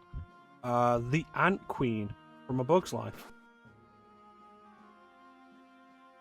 Well, it was more of a comedy thing of, like, a bunch of people had submitted Hear Me Outs, and then 2 panels of people had to either be for it or against it. And the panels had not seen them beforehand.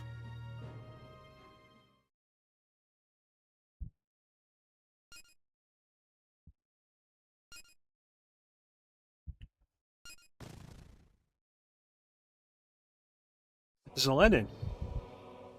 Oh, I'm sorry, Zelenin. I thought you were showing me your butt.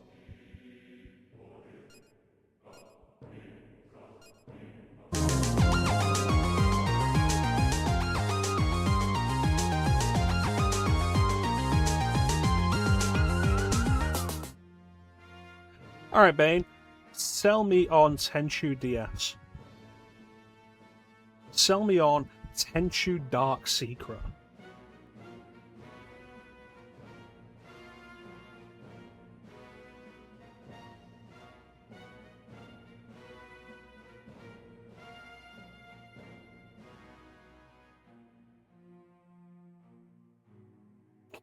In a car fire.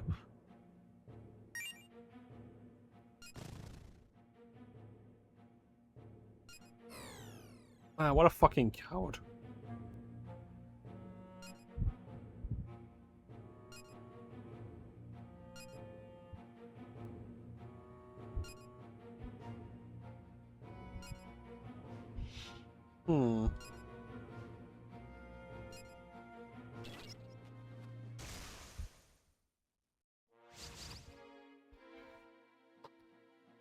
I was like thinking about doing Tenchu properly for stream, like probably next year. And I was like, okay, let me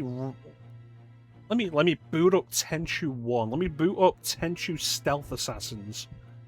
And like we'll see how well this goes.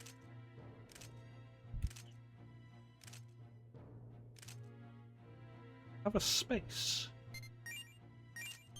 And like, let me tell you, Tenchu 1 is rough.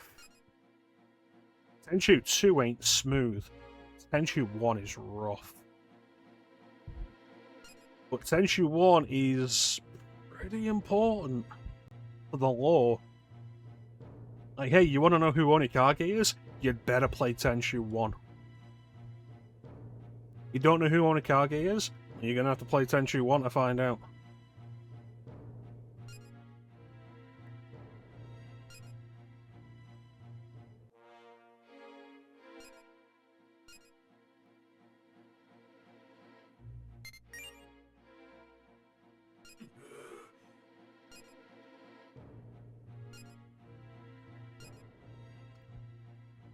Well, then you can go on and just, like, not know who Onikage is, that's fine. But I care. I care about giving you the chance to understand who Onikage is.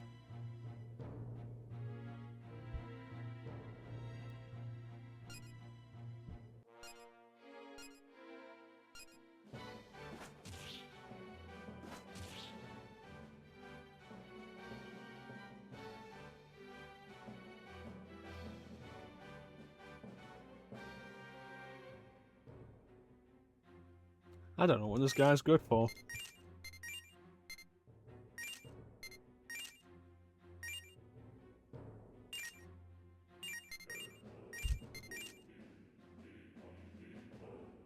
Yeah, and then Tenchu 2 is really important for Tenchu 3, which is Wrath of Heaven.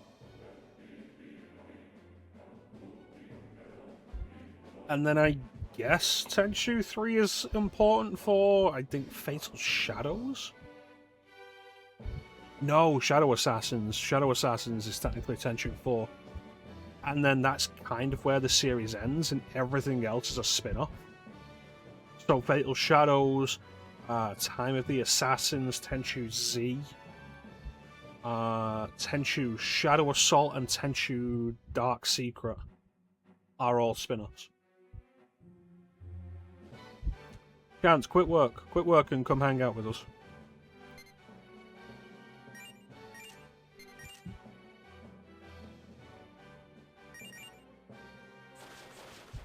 Hmm.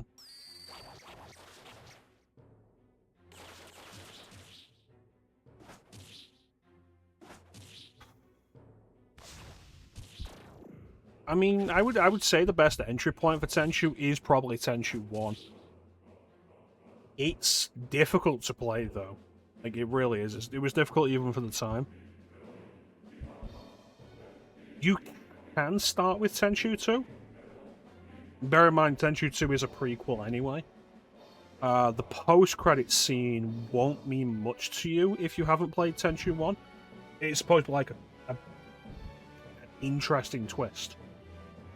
That recontextualizes a bunch of the events of the game, but it's not essential to the game itself.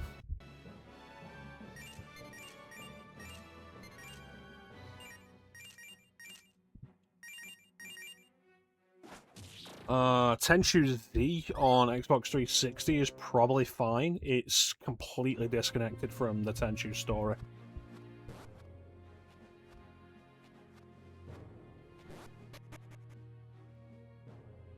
Fatal Shadows, potentially. On PS2.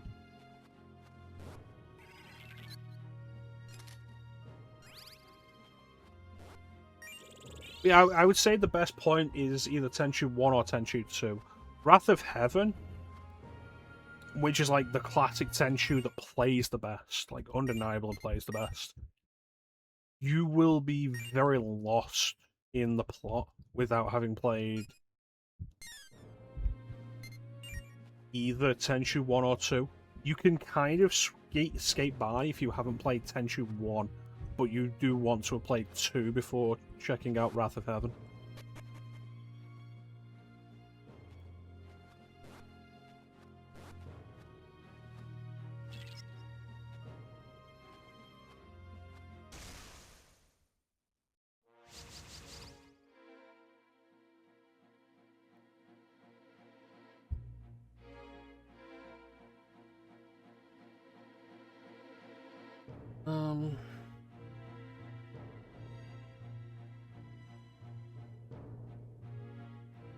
I would say if you want to play Tenchu nowadays, like the way I would intend to play Tenchu on stream, like Tenchu 1 and 2 specifically, would be to like play the games, go through the levels, throw a save state down before boss fights.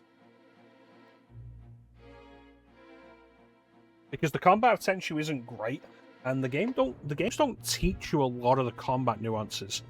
Like, it was only like a year or two ago where I learned you can block in Tenchu 2. I didn't know that. Playing the game for decades. Like, the combat isn't good. There's a very strong focus on stealth. Think kind of like Metal Gear Solid in that regard. But the combat itself is worse. So when you're forced to do it, it's a real problem.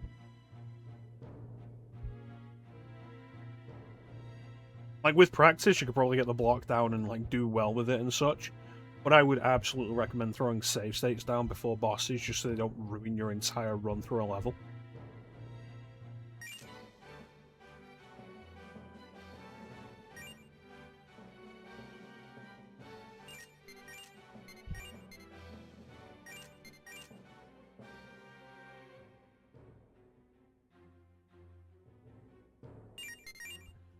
Yeah. I always do this. Like, people ask me a question, and I always can take ages to come to the answer. Tenchu 2. Tenchu 2 would generally be my answer.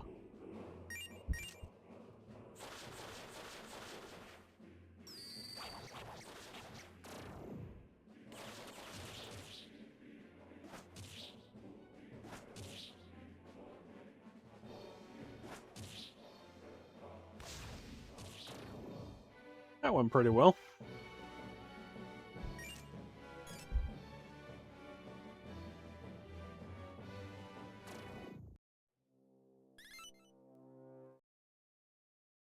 What level am I at the minute? Still 39.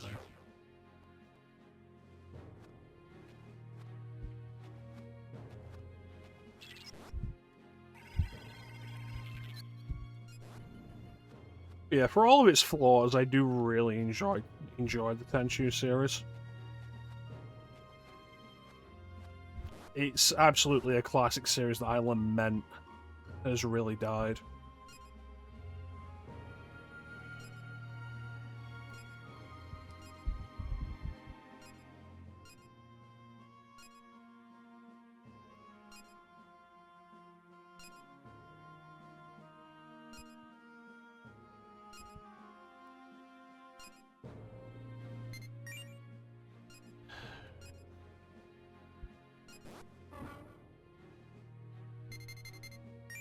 To do this, we're gonna have to be right about it.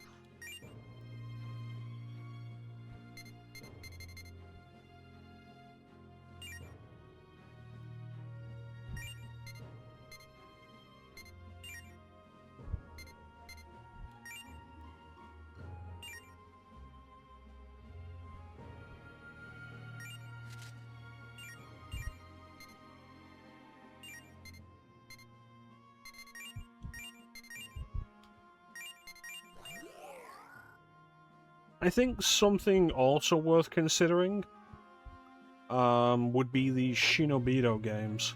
I believe there was only 2 of them, and the second one was only on the Vita, but the first one was on PS2. And they're developed by Acquire, who developed one of the Tenchu games. Or 2 of the Tenchu games. They developed some Tenchu games. And they wanted to do more.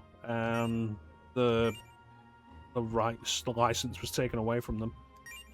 So they just made their own Tenchu with blackjack and hookers.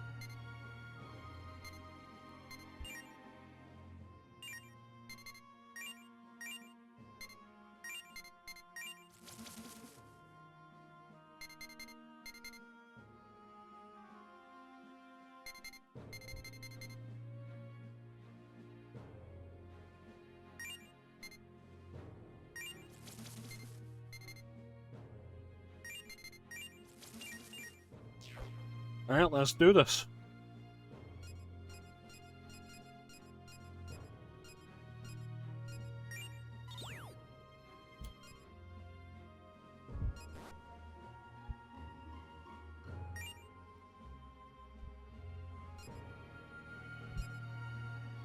Not allowed to have demons that have those skills?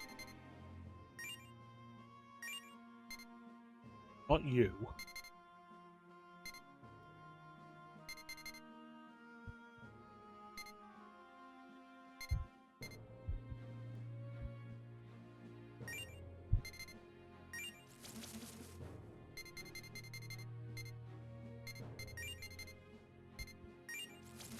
It's a shame because it's got some good, like a good spread of skills.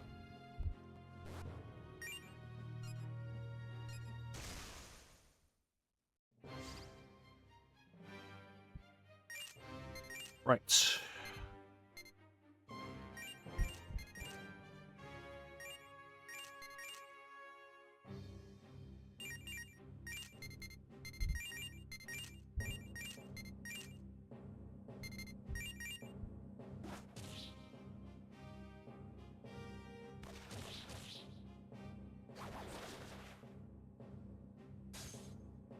Okay, blocks fire. Good to know.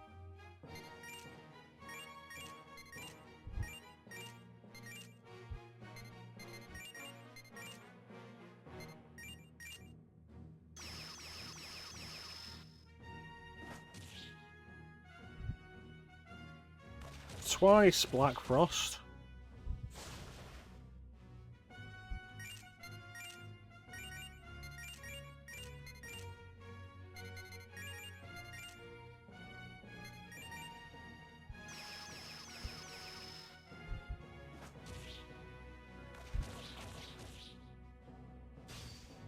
There we go.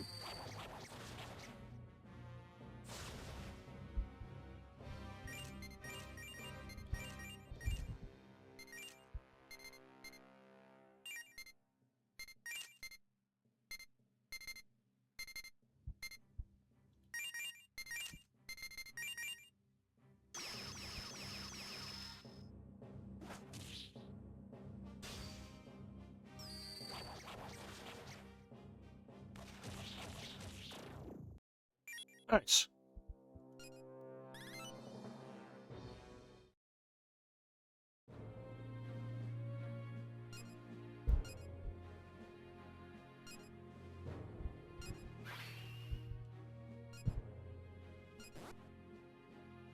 I beat this guy and he gives me a fucking abacus.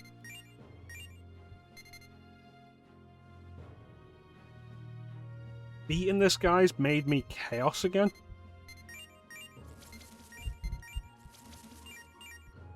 That's frustrating.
Oh, that's something.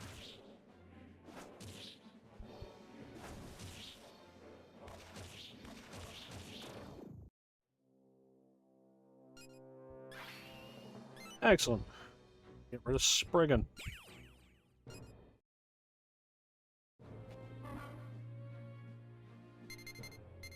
Swap my gun back out.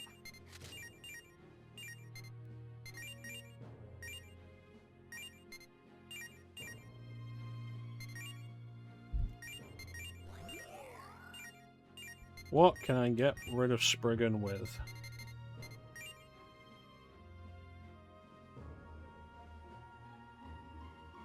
Nothing good. Oh yeah, we're waiting for this, aren't we? Alright. Alright, get it out of my party.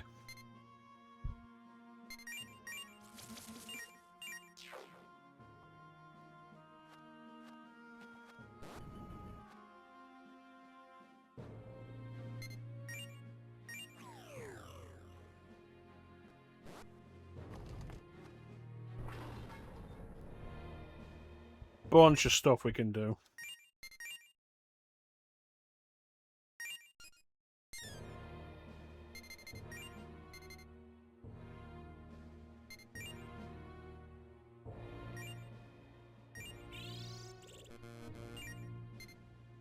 See if any of the new Forma we've got will get us anything.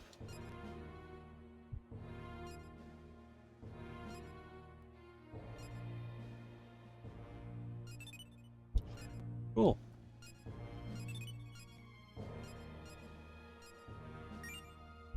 New gun. It's worse. 2 to 3 shots. Guaranteed 2 shots minimum is pretty good.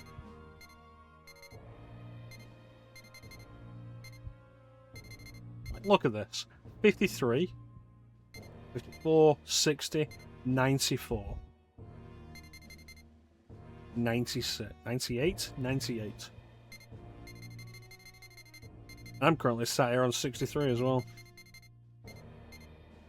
Yeah, minimum 2 shots. That's a good thing.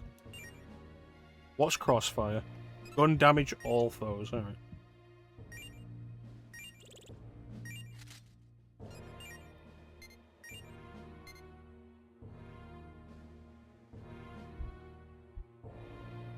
Strong against wind and curse. Good.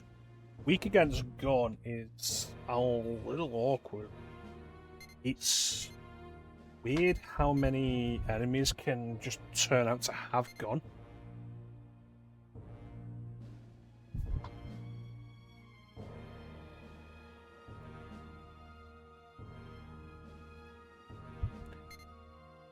And this, like, I like the increased defense, but adding a weakness I didn't previously have is not something I want. Like, something I was previously immune to and making me weak to it.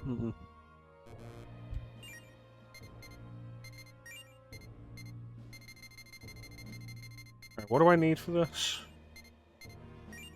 A Yoma Cloud. Right. What's new?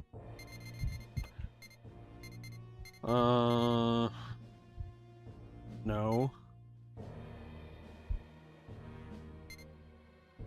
These two are good, but given that I only have 10 points for sub-apps, I think that's something that changes in Strange Journey Redux. Like, you either get more points, or you get the ability to gain more points.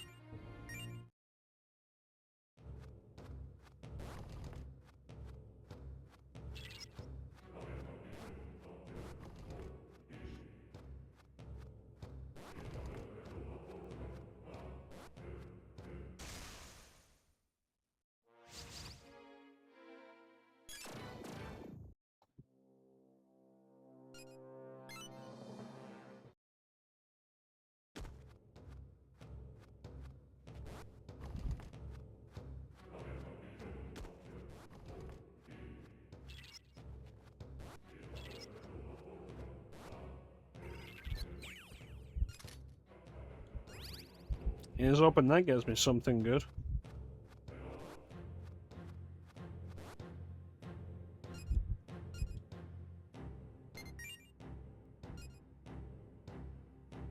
There we go. Just from choosing to help once, I'm now back at neutral.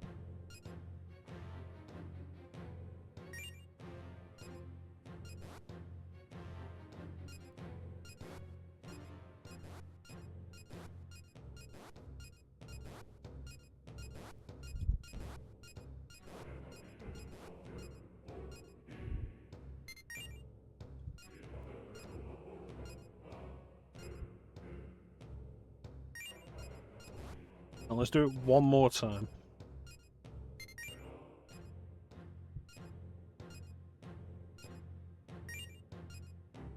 There you go.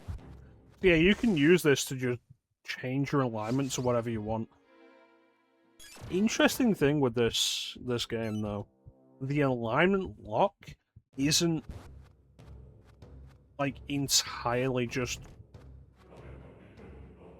1, 2, 3. Because if you are not that deep into lore or chaos, like your alignment isn't that far skewed past neutral into lore and chaos, then you're given the option to move back to neutral. Like the neutral alignment representative will try and talk you out of it. Like talk you back to neutral. And you can go with that. If you're too far lore or chaos, then they're like, well, you're too far gone and now we have to fight. But it's interesting that it's not just like set as soon as you're lore or chaos. If you're not that far into it, you get that option. And I think that's really neat, a really neat concept. Anyway, let's go back.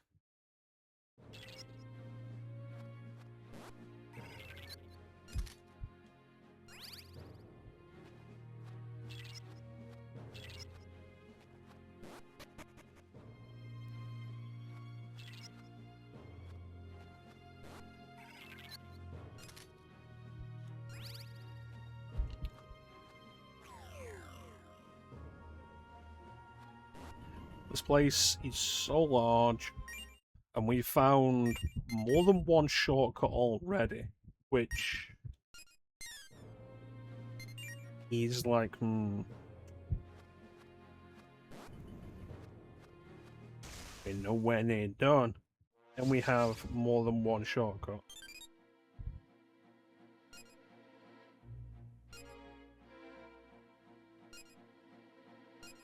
Yes, I absolutely see where you're going. Fuck off.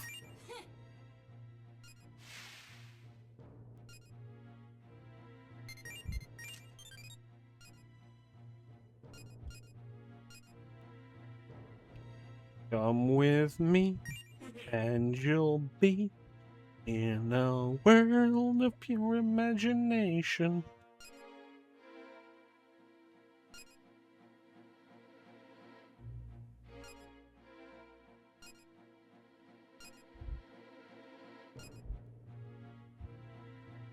You gotta be smart.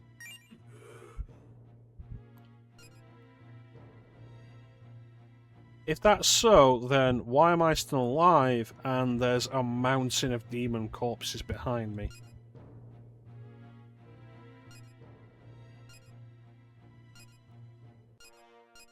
Alright, be a bitch. It's gonna get you killed anyway.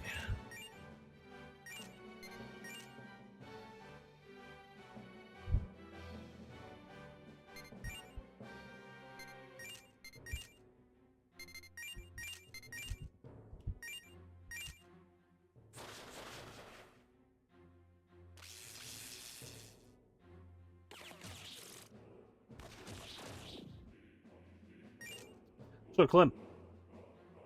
Clemmy. Clem Clam. Clemcho. Clemaroonie. Clem with the trolleys. Check out my my new gun skill. You'll get caught up in it.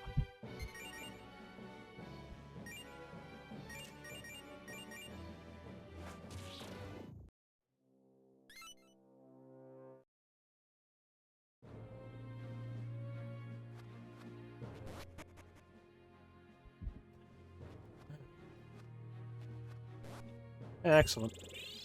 Chance, did you check your soul hackers?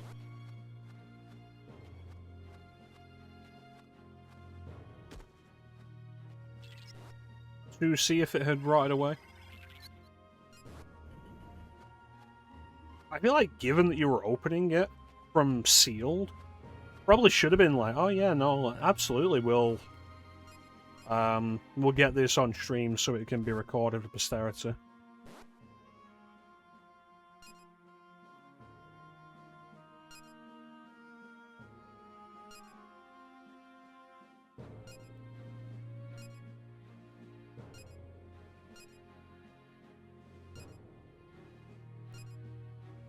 Oh, is that what this is?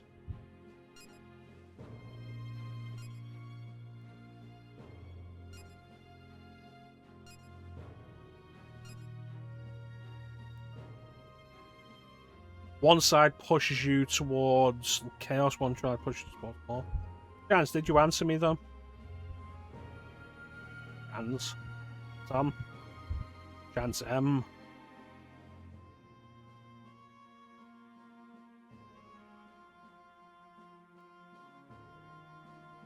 This controller has buttons on the back of it. I don't know how to make them do anything.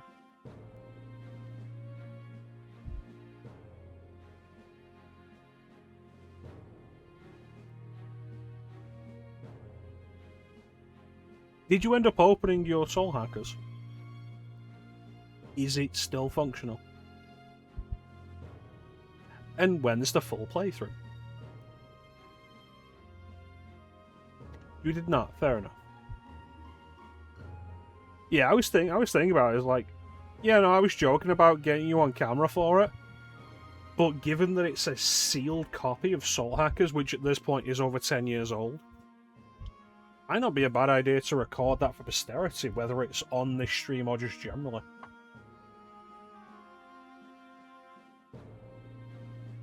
But anyway, you have yourself a good night at work, Chance. you can have a free sound alert. You'll find your DS charger after work, fair enough.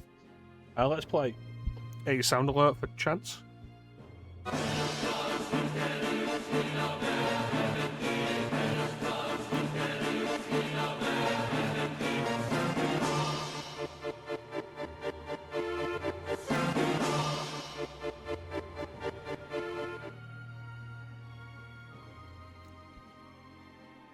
That is the lingering spectre of capitalism.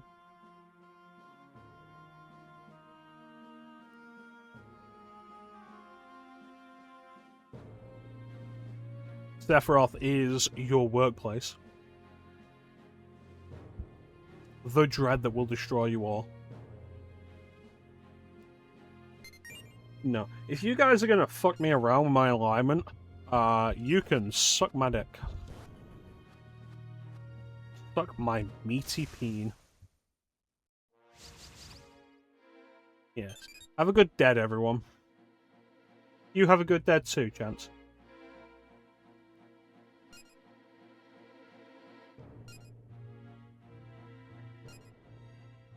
Go fuck yourself.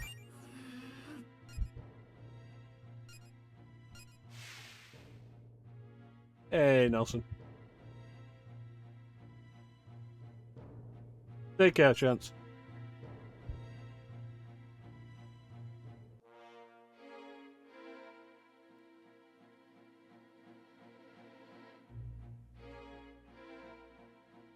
Oh, we have new emotes. I hadn't...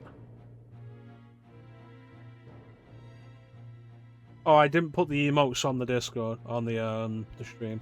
Okay, we have new emotes in the Discord. I hadn't really talked about them. We have new emotes in the Discord and some stickers that people can use on the Discord. Feel free to use them on the Discord.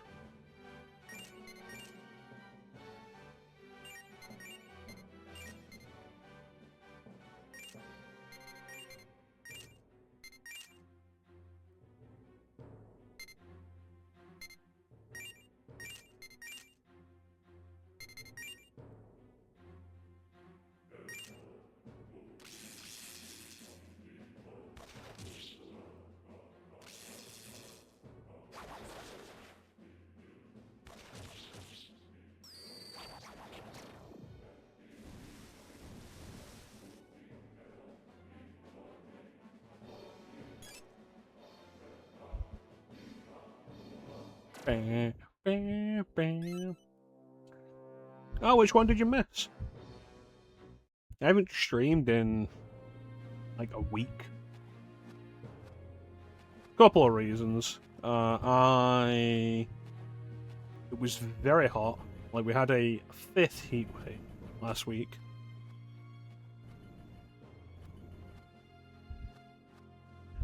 So I didn't stream because of that.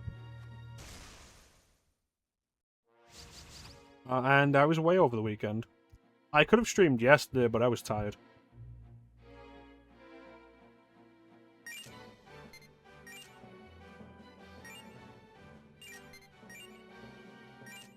Crossfire.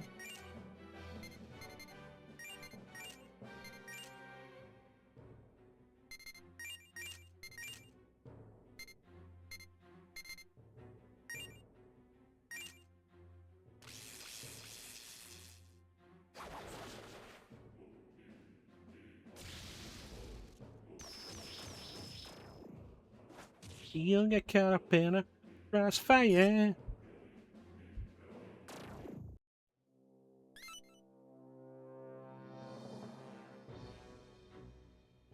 The 4th. What was I doing on the 4th? It was probably this. Like, if it wasn't a Sunday, it would have been this. 2 weeks ago, it would have been this.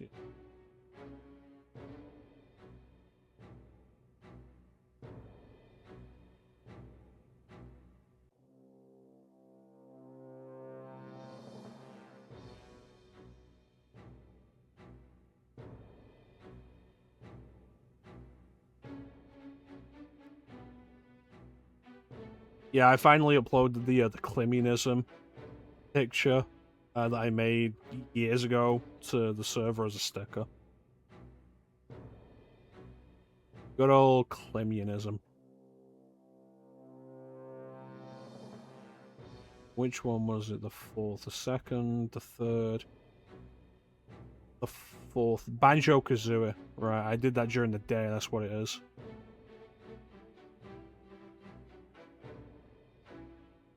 No, because the ones around... The one I did on my birth, like the music stream I did where we were just chilling, that was last Monday, that was the 10th. It's the Banjo-Kazooie stream I did during the day.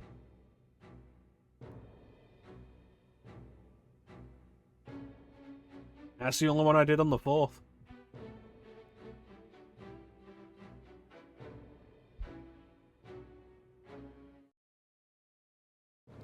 Because I think they had me in work at like 4 AM the next day, so I was not going to stream anything at the night.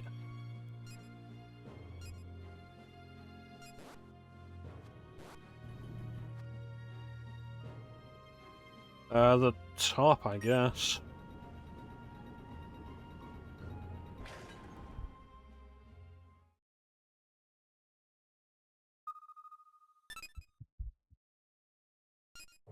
Oh. Found something.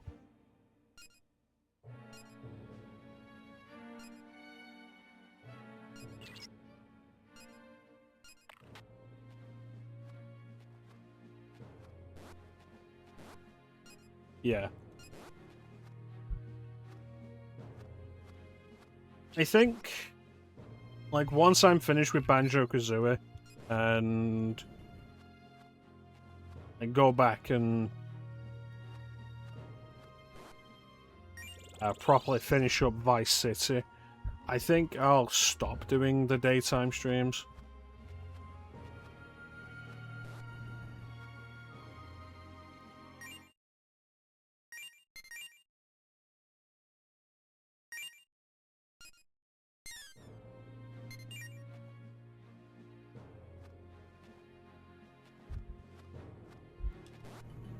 Do you have access to the archive, the YouTube archive, Nelson?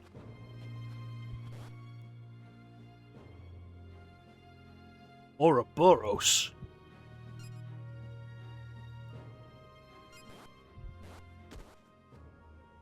Because if you just have me on the background, you'll listen to the streams.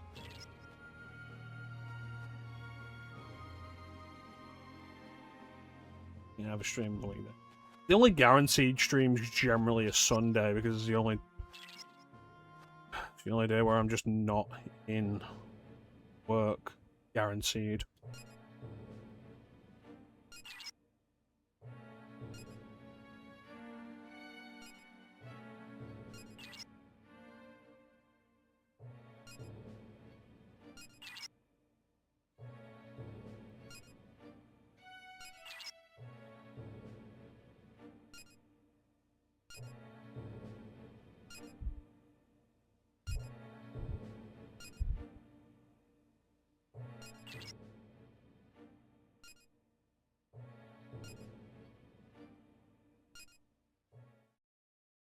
Okay.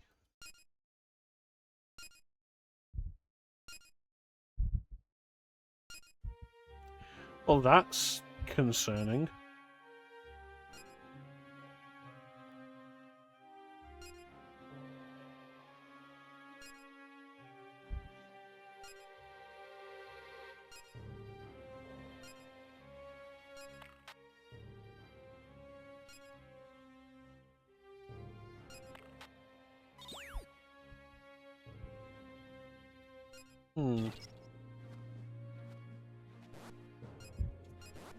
Yeah, not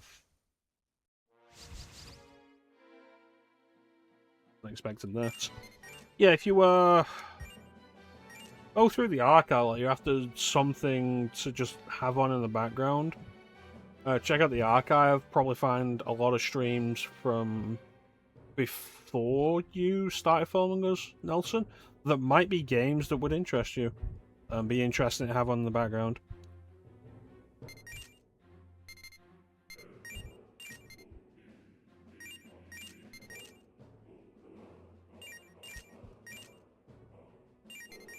Personally, I'd put on a podcast, but I don't find myself to be that interesting. Darn. Nope. Nope. Is it gone? It's not gone, but at least they don't reflect it.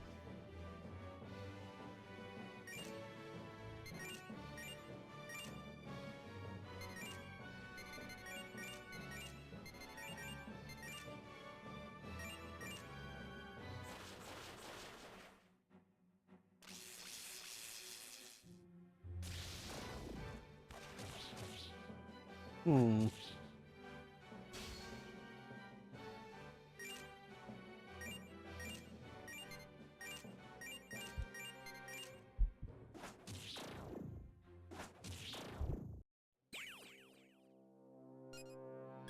I will say, oh, there we go.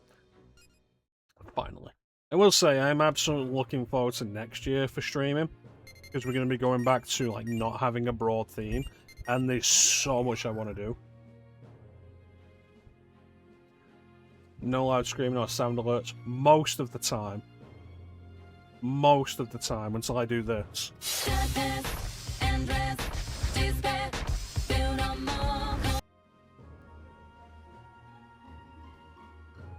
Game knowledge.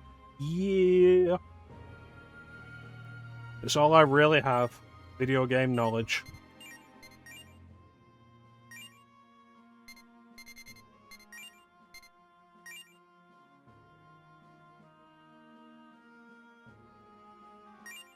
Can I broaden that?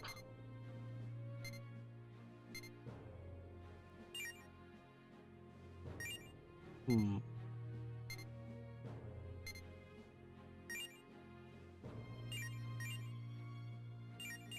What do you have? I guess the Kaja and Secunda I'd like to keep. Sunday theme streams, yeah, I'll keep doing those. I do like those as a concept. Like revisiting stuff. While the main streams are generally new stuff that I haven't streamed before.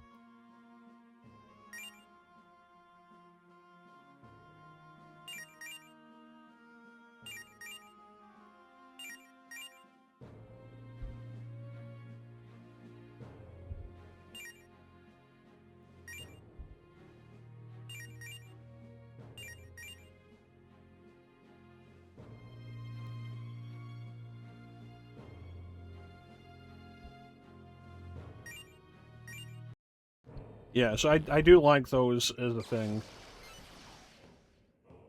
And, like, there will be the return of Castlevania at some point. There'll be the return of Super Sundays at some point. What is it with you with basilisks?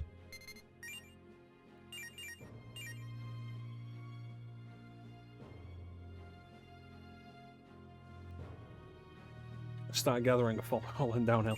Well, I've been sitting at around like 270-ish, like between 260 and 280 followers for a long time now. And I've gotten really comfortable with that.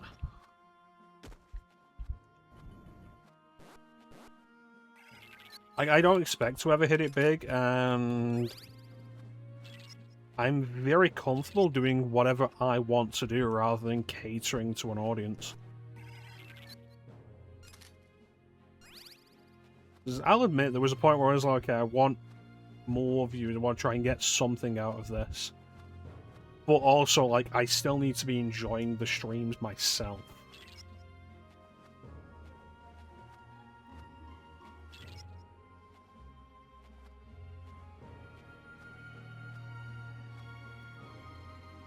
Yeah, we were. Like, there's not been a huge amount of growth just generally. Like, 7 years, and I'm I think 272. And I've absolutely gotten to a point where I'm okay with it, rather than trying to build up anything.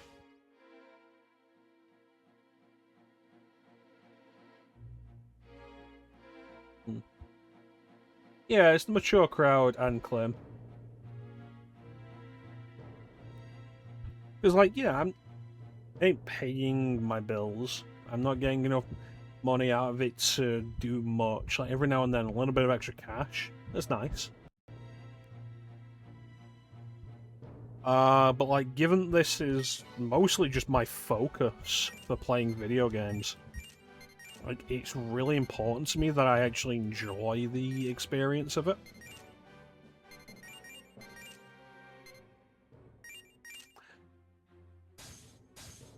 Motherfuckers.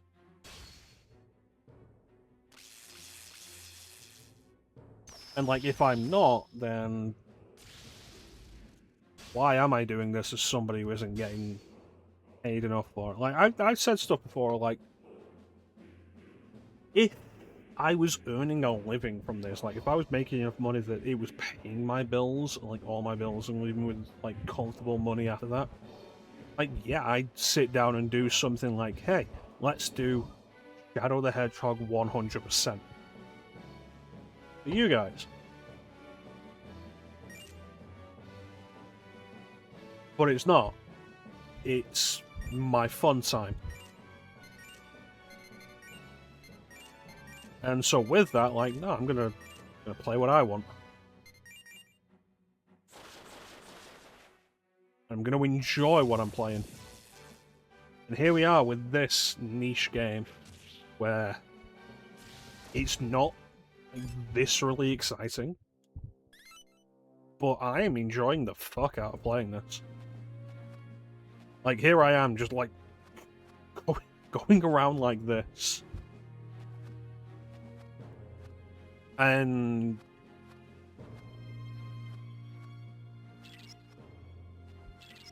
something like Final Fantasy VII Rebirth would have probably had greater engagement, even among people who already follow me.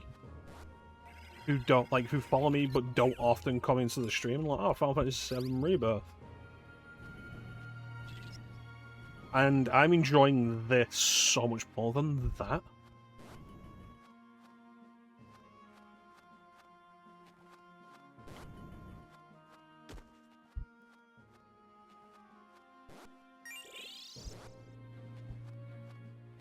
But yeah, let me tell you, like, so much interesting stuff I've got in mind for next year. Like, a bunch of the PS5 stuff that I've gotten. There will, of course, be, like, the yearly Final Fantasy. Like, I am basically just going to do one a year at this point. One main series one. Like, I might do something like, okay, next year is probably going to be like 16 or 13-2. But like, if I do something like Mystic Quest as well, we'll count that as like separate.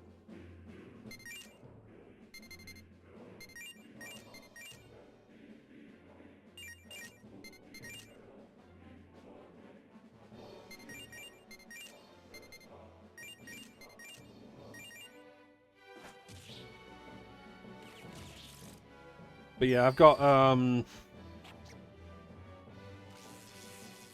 Stellar Blade I want to do, which I was given for Christmas last year. Astrobot, I really want to do Astrobot. Like, I'm more interested in doing Astrobot than Stellar Blade. The Remedy stuff, which, like, the Remedy Power Hour, if I don't end up doing that, I'll just be doing Remedy stuff in the mainstream.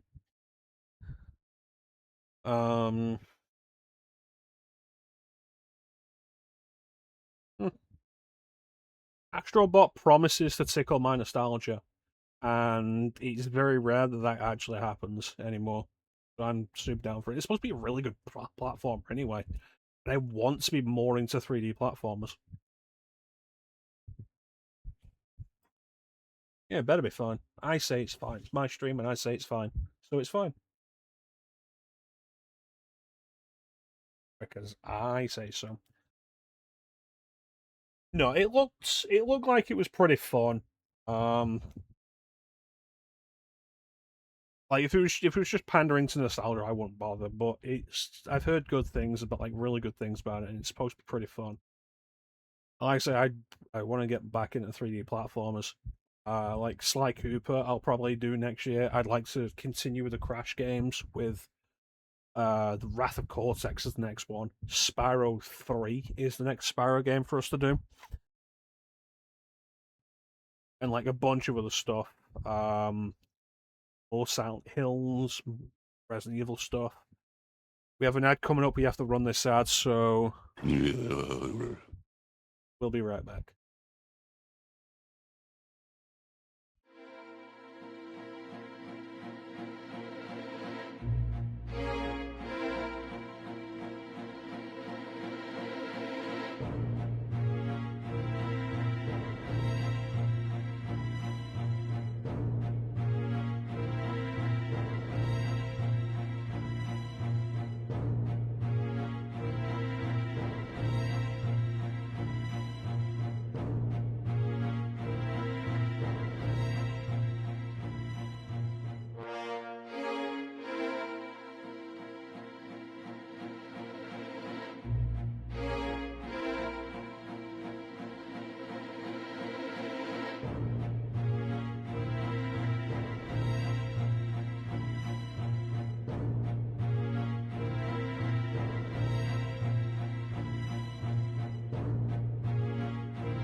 And we're back.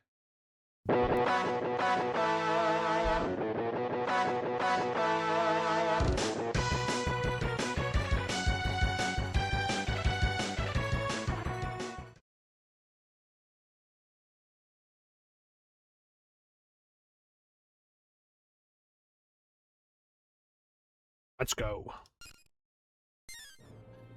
Alright, I'm gonna make the long walk back because this place is still giving us decent experience. Trust me, this is a good idea. And you can rely on me for this. Because I am an RPG expert. Next Silent Hill. I feel like release order, and I feel like Origins came out next. Like, I'm absolutely fine going in release order. It's just like I don't remember off the top of my head what the release order is. I think it's Origins, Homecoming, Shattered Memories, Downpour. We will, of course, never do Book of Memories because there's no value to it.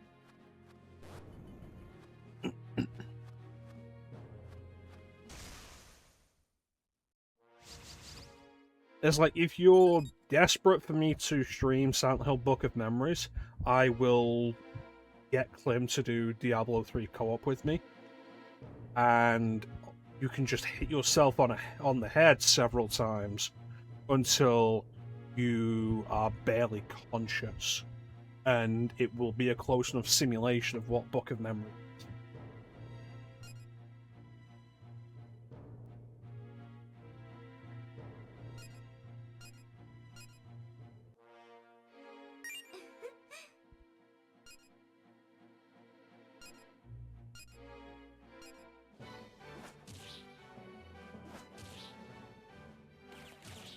Yeah, I'm in the process of like working on the Xbox 360. I say I've not started actually doing it, but like I'm setting up to do it. To give me a setup where I can do a bunch of stuff, which would include Silent Hill Downpour. Because my main hesitation, like, I've always been willing to do Shattered Memories. Origins has always been kind of like, want to? It's not great, but it's not awful. Like, Origins was never a bad game. It was just a game I never cared about. Homecoming is actively not great. It's playable, it's like at its worst, it's kind of dull and it has performance issues. Like, there's stuff to talk about with it, but I was always like, I don't want to do Homecoming without Downpour. Like, I would rather just do both of them and then have that be it. So I'm in the process of like trying to set up Downpour for myself.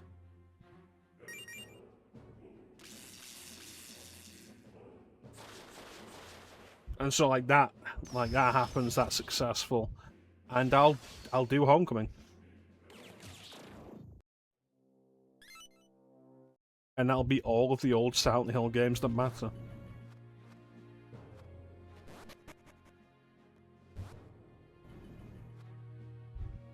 This is the wrong way.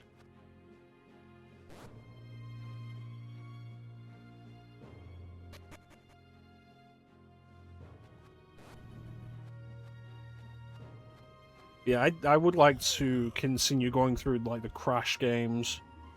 Because like I played Wrath of Cortex, I never finished it. But I played a good amount of Wrath of Cortex as a kid. Like, I know what Wrath of Cortex is. It's mostly more of Crash 3, just with like a lot more gimmick levels. Like, that's where they introduced the rolling ball, and there's a Jeep, like a 4x4 that replaces the bike. And there are Coco levels, which are just not good. Because of the way they've decided Coco has to control. But then, like, getting past that, Twin Sanity I've heard really good things about, and never played.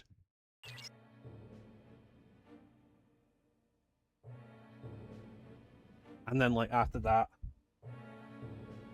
Crash of the Titans, which people were down on, but I don't think it was a bad game.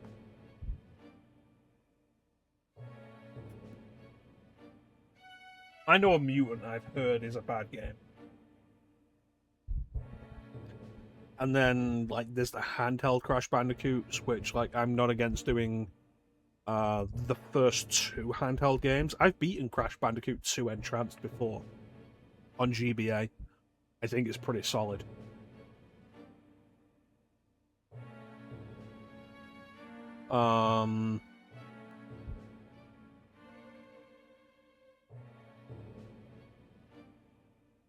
Yeah, I've never really played it. I've never, because I didn't have the PS2, so I wasn't there when it came out. I had the Xbox, but we never ended up getting it on Xbox. I played Wrath of Cortex on Xbox. Never played Twin Sanity on Xbox.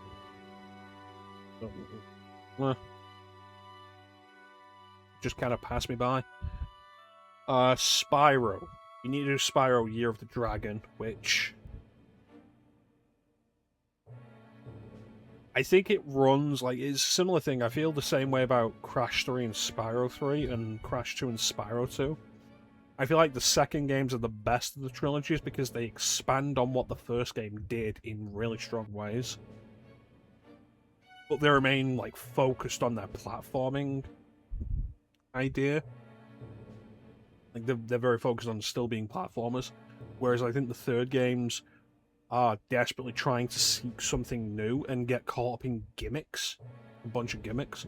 And they're not bad. But I think the stronger focus on platforming in the second games makes them stronger. But it is worth noting that I still think like Crash 3 and Spyro 3 are better games than Crash 1 and Spyro 1. Like that's the point. And like Crash 1 and Spyro 1 aren't bad games. I think 2 are the best of them both. Like I do enjoy a bunch of what Spyro 3 does. With the new characters, Sheila, Sergeant Bird, Benny, and Agent Zero. I do enjoy that. Then after that is Enter the Dragonfly, which I played briefly when I was younger and was like, this isn't good. Well, I'd be down to go through that properly and see how it is. Then A Hero's Tale, which I've never heard anything about. Like, that always just kind of slips under the radar. And then, like, I do want to go through the Legend of Spyro trilogy. Let's see what that's all about. No real interest in the handheld Spyro games. Season of Ice, Season of Flame. I don't really enjoy isometric games. I don't know what it is about the camera angle. I don't enjoy a lot of isometric stuff. And then, like, the Crash Spyro crossover games on GBA. They're both shit. So, like, no. And then Crash and Spyro on the DS, generally no real interest. It's inferior to the PS1 trilogy. Fair.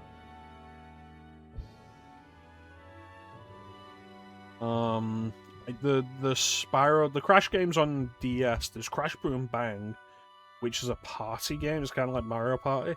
It's rated horribly. I played some of it a long time ago, and I didn't have a problem with it. I didn't spend a huge amount of time with it though. And I don't have any interest in streaming a party game. Like, unless I'm getting like Teak and a couple of others together to do Mario Party, just in doing a party game.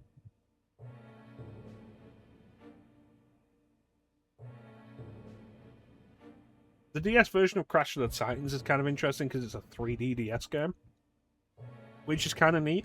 Crash Mind Over Mutant isn't. It's a bland 2D platformer.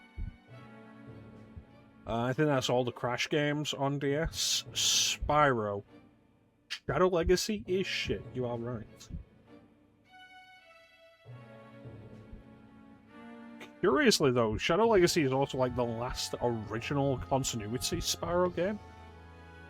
And then I think all 3 Legend of Spyro games got DS versions. One of them's 3D, which 3D DS games I think are kind of a fascinating little thing.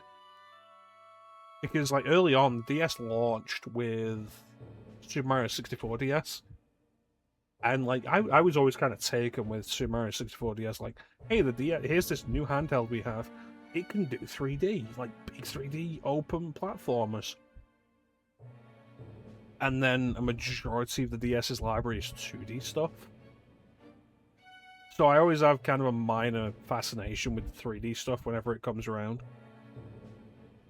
I think that's it for the Spyro stuff. Then we're in the Crash and Spyro remakes, Insane Trilogy, Reignited Trilogy, and then Crash 4, and the new Spyro game that's been announced. Crash and Spyro. Sly Cooper, as far as like his platformers go. PS2's platformers, Sly Cooper's the only one I've beaten. I don't think I've ever played Jak and Daxter.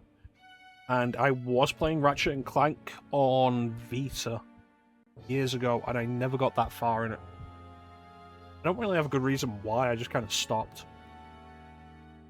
So playing Ratchet and Clank and Jak and Daxter would be interesting for me. As far as like themes go, like more theme Sundays, I have a big list of themes that I've written down in my own private channel that I put all my ideas in on the Discord.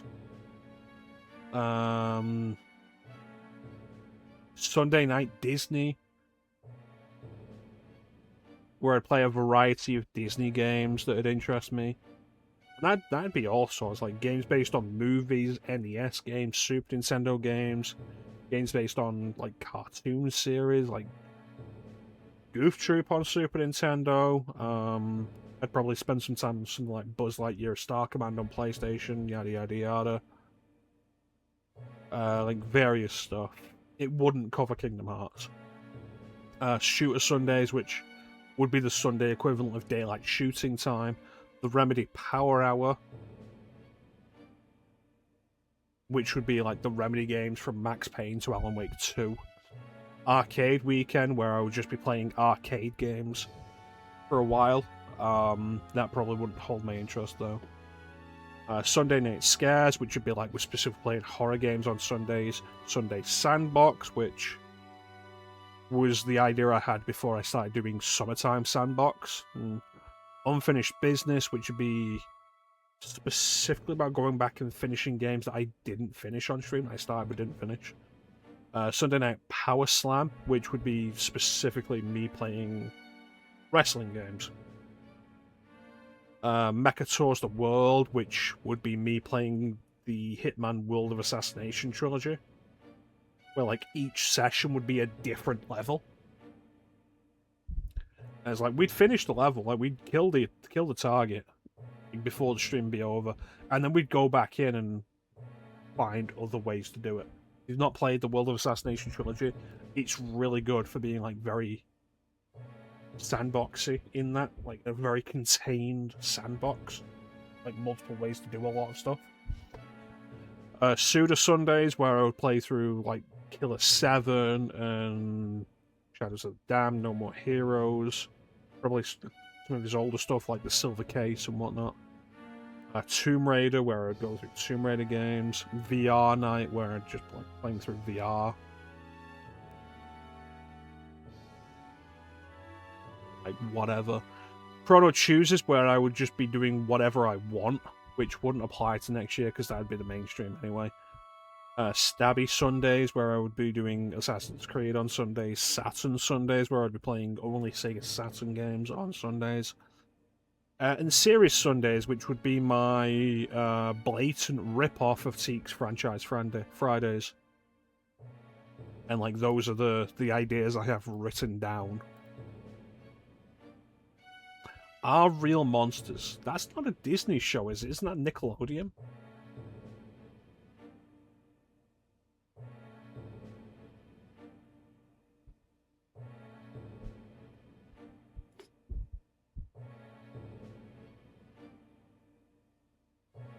Yeah.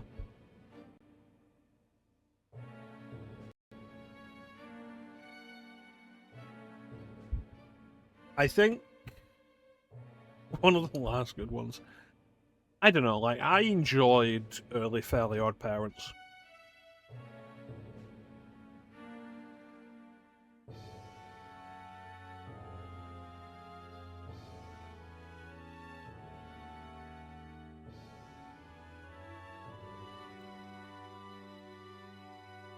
Yeah, Fairly Odd Parents is Nickelodeon. SpongeBob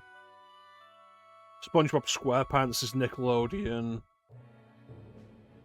Basically, all of Teenage Mutant Ninja Turtles is Nickelodeon now. Nickelodeon bought the Ninja Turtles rights, so they own Ninja Turtles.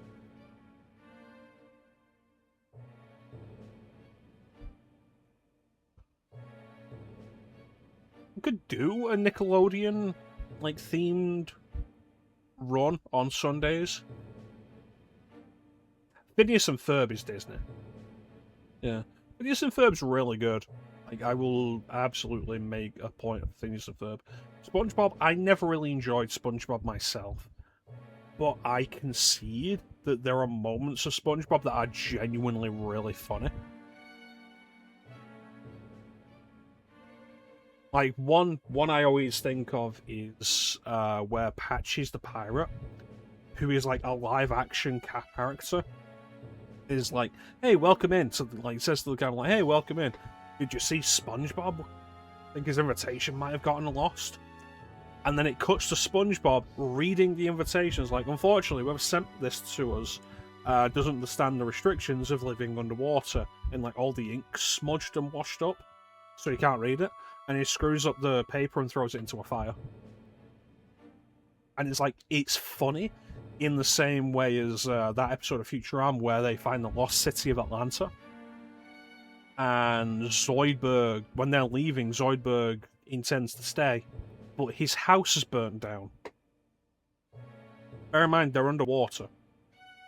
Exactly. And Zoidberg's how did this happen? And Hermes is that's a good question. And then Ben's oh, there's my cigar. Picks up his lit cigar. It's that just raises further questions. And it's fantastic. It's such a good joke.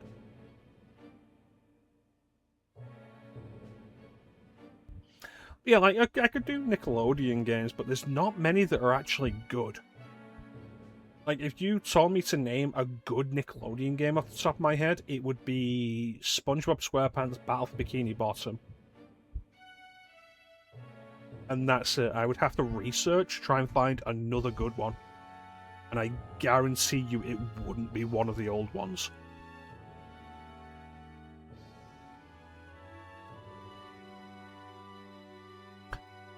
And even then, I wouldn't want to include Ninja Turtles in that. I feel like Ninja Turtles is strong enough to stand on its own.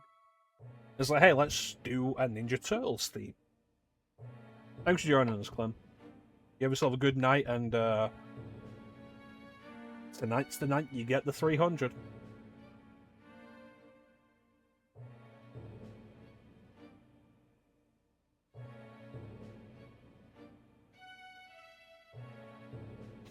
That's good work, Clem.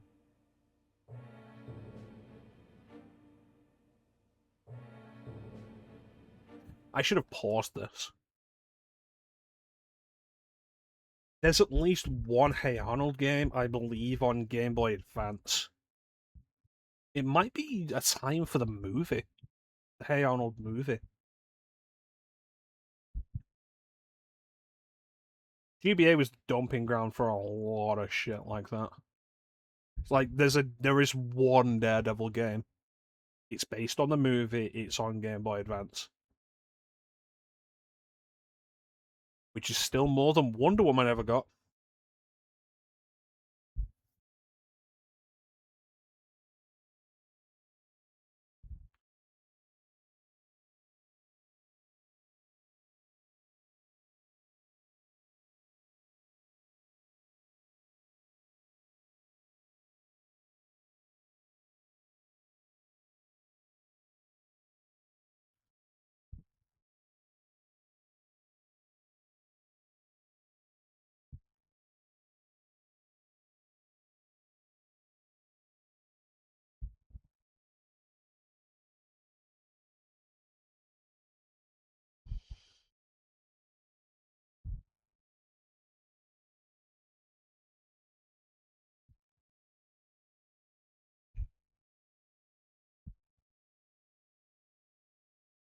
Yeah, beyond, there's the various Nicktoons games that they had in the 6th generation.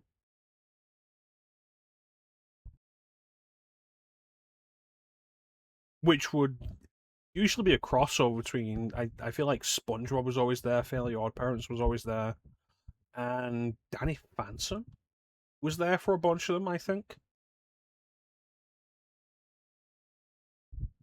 And like, I don't know how good any of those were. There's the multiple SpongeBob games.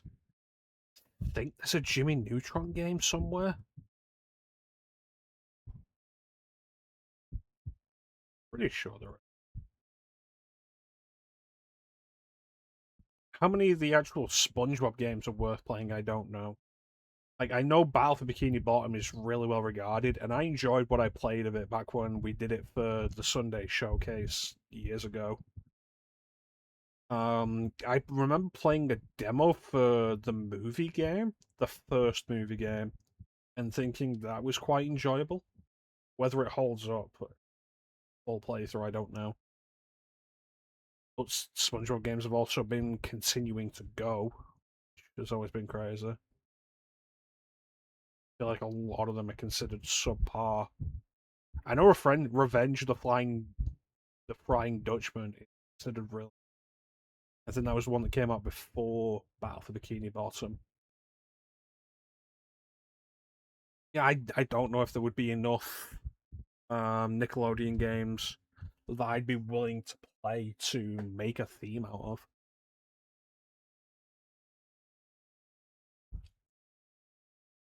I think it helps that Disney is so broad, like film and TV, plus classic characters. And like it's all been around for so long. And for a long time Disney was a prestige kind of brand. So they got like really good developer and publisher relations like with that stuff, like the Disney Capcom stuff, which I think like 90% of the Disney Capcom stuff is great, or at the very worst, good.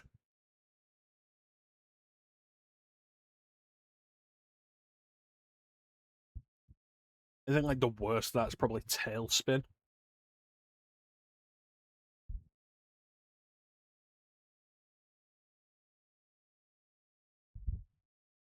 Like there's a lot there. NES, Super Nintendo, PlayStation, and like one of the standouts being Toy Story 2, the Toy Story 2 game.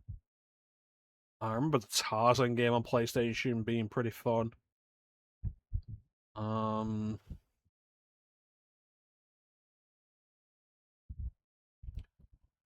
just absolutely would not count Kingdom Hearts as part of it. Kingdom Hearts would have to be its own thing. Anyway, let's play more of the game. Let's find out why we'll call back to the red sprite, shall we?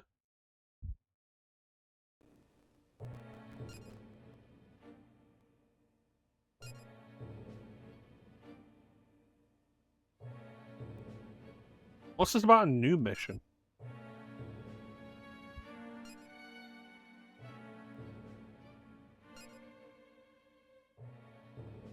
Gigantic? Have we found the Gigantic?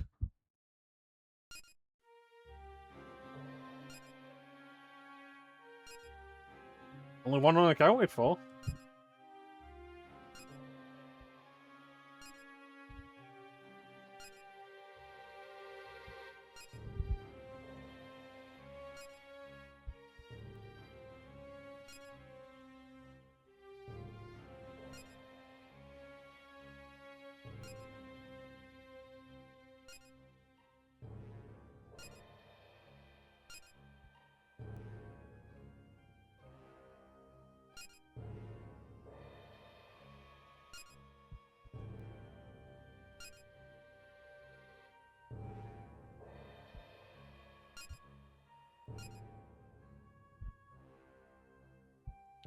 Well, I mean, it's also worth remembering, like, when we found the blue jet, it really benefited us. When we found the LV, I think that also benefited. We grabbed the Gravitron radio out of that. Like, if this is the Gigantic, and it's still functional in any form, that's gotta be a benefit.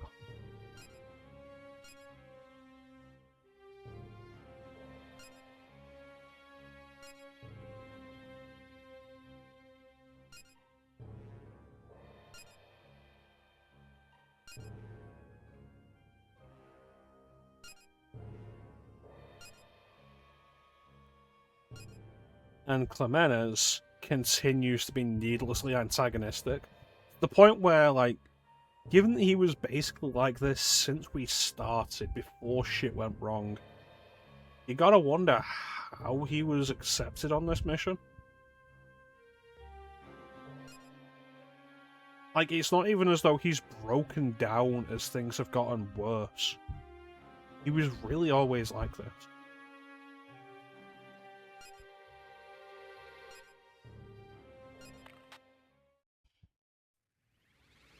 Here we go again. Space. The final frontier. These are the voyages of the starship Red Sprite. Its continuing mission: to explore strange new sectors, to seek out new life and new civilizations, to boldly go where no one has gone before.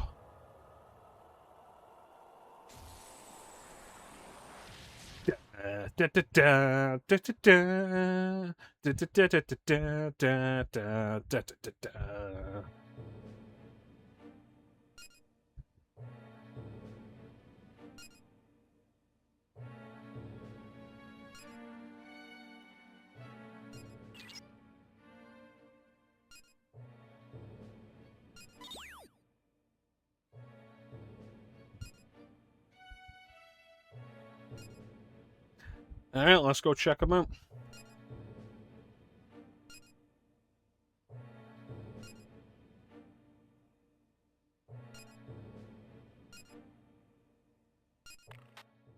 We're going back to the shopping center. We're going back in time. Bow, ba-dow, ba-dow, bow, bow, back in time.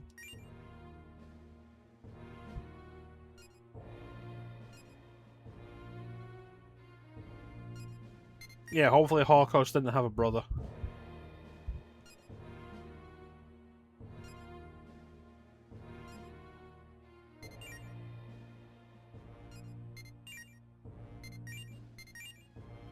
Do I need healing? Apparently. What do you got for me, Zoe?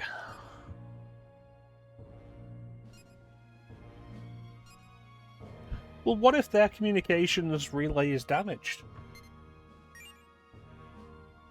Like, consider the damage we took when we landed. Hell, it wasn't until we found the wreckage of the Blue Jet that we were even able to get the main generator up and running.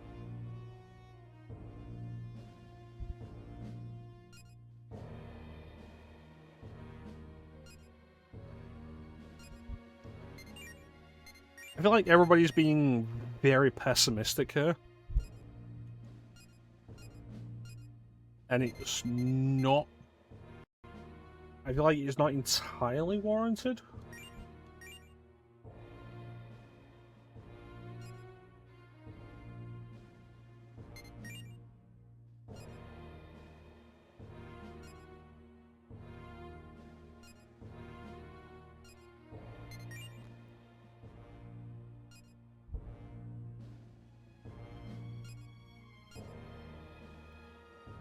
Do it for us. Do it for McGonagall.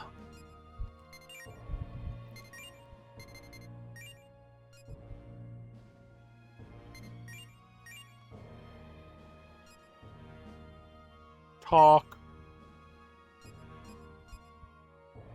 Nope. I don't want to. Nothing going on? Alright.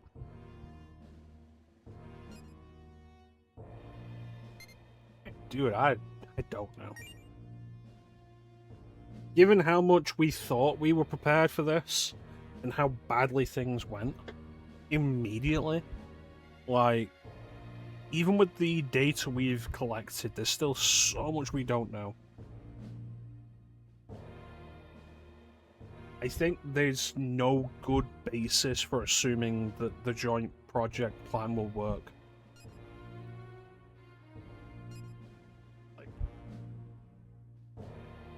even like the demon summoning program that's allowed us to survive here is an unknown quantity.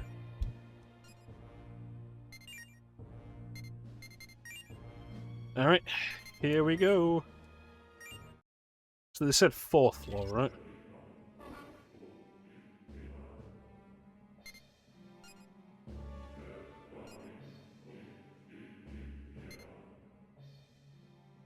Due west on the 4th floor.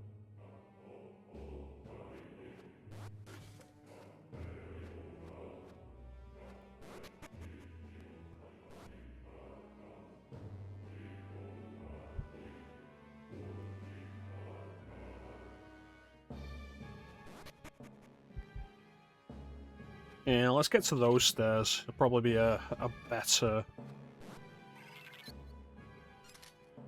setup. At least get a look at the layout. What did the 4th floor look like?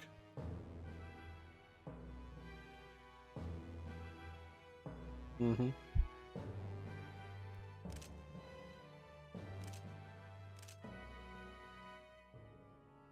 So we can get there straight from the elevator?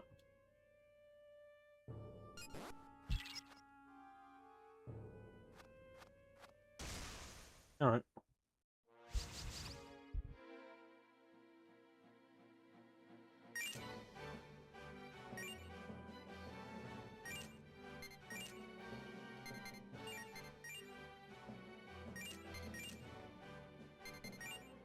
Mazionga. Magarula. Oh, that ended quickly. I don't remember, I am basically 3 sectors above these guys.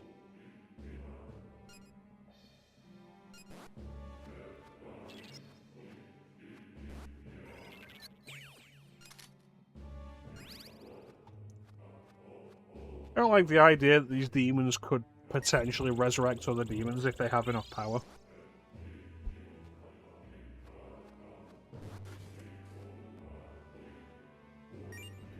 I mean, it makes sense that it'd be theoretically possible given that using the demon summoning program we can create these demons again. Though there's clearly something going on with that logistically because those demons are then willing to serve us. Wow. You had a fully open shot at me and you did 9 damage.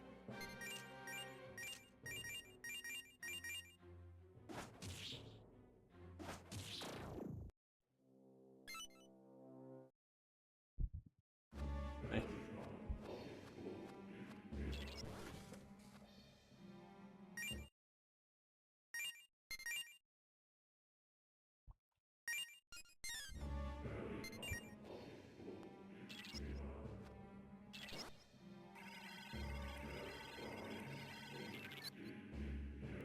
Here we go again.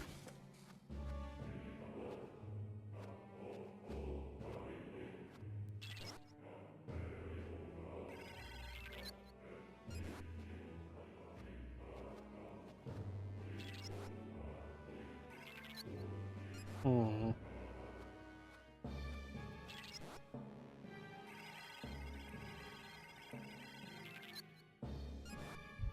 Interesting.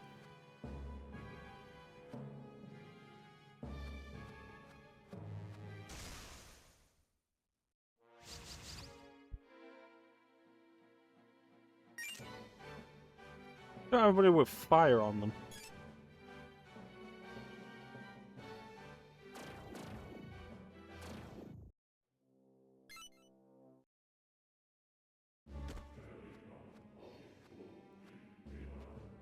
Okay, so 2 hidden doors and a locked door. I'm gonna hate this area, I can feel it. Feel it in me bones.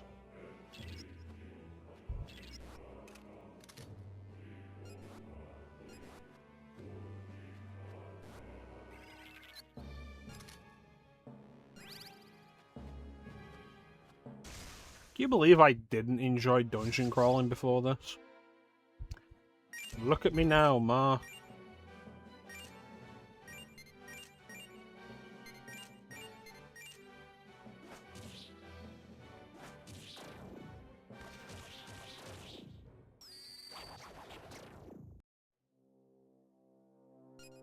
I really feel like you wouldn't expect a game like this to be the one to get you into dungeon crawling. Like, you would want something a lot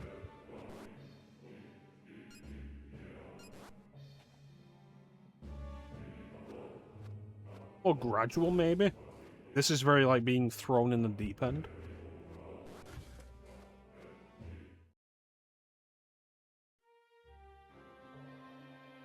Huh.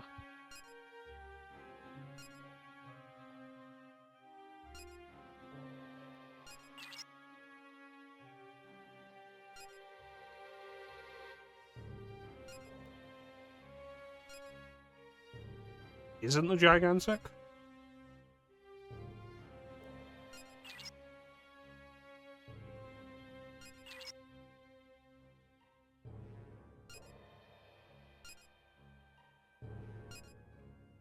The lightning?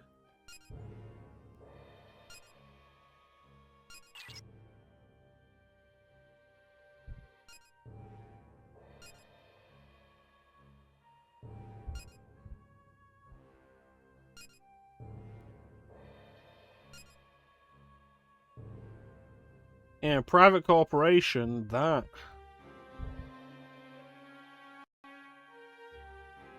absolutely going to contradict our purpose here.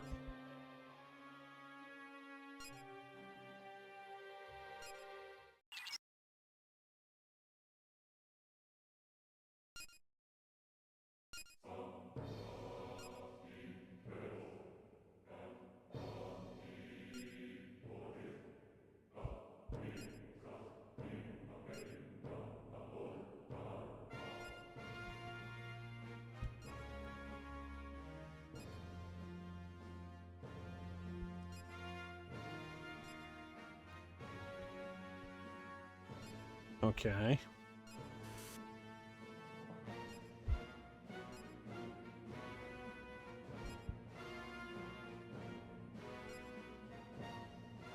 Okay. What was that specific line you used there?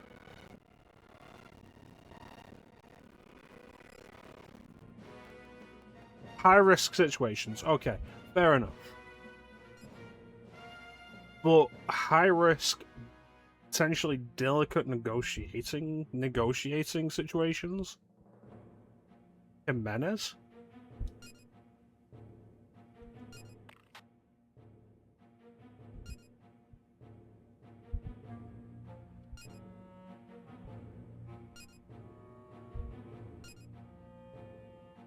Right, how are we going to do?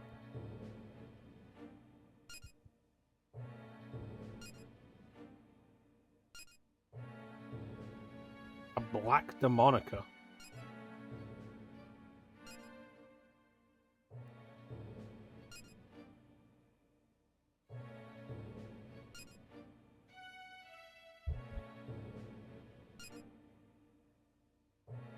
Jack Squad.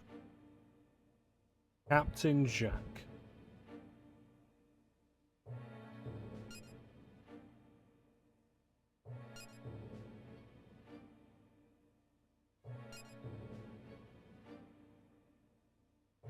Dude, why do you have that thing out here?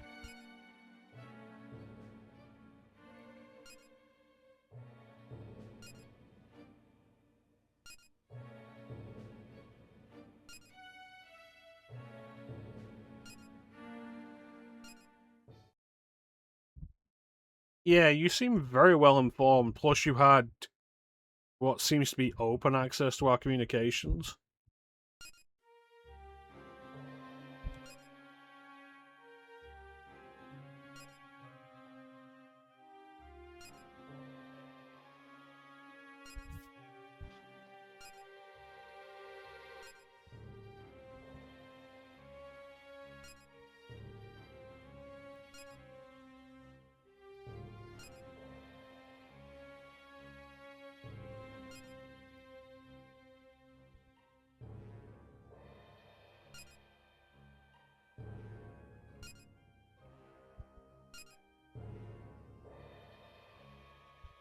Cool. Why do you sound pedantic?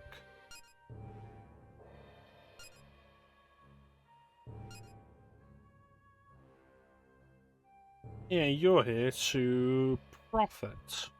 No doubt. Yep. It is.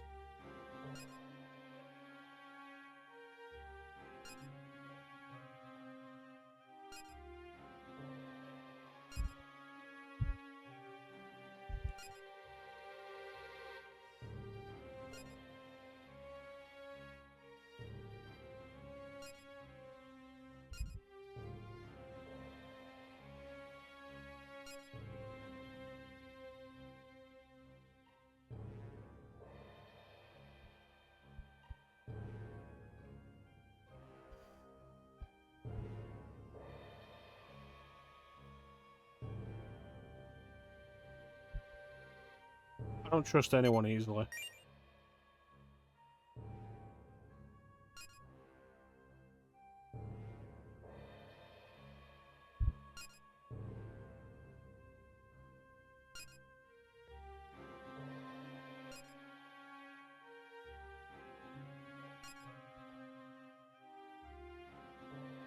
It's a good point you bring up, Clemenes.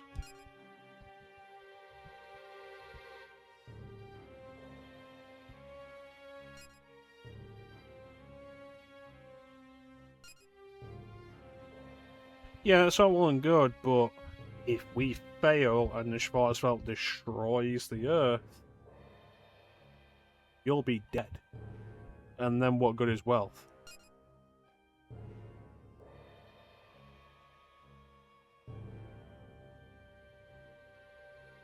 The capitalist world economy is broken. It will be replaced by the pure hoarding of wealth. This game came out in 2009.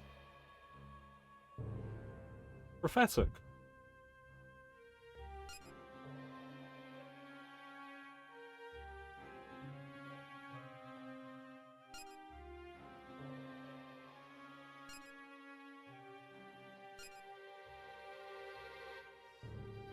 Cool, but wealth is only of actual value so long as there's a societal agreement to respect wealth. The minute that breaks down, all the money in the world means nothing.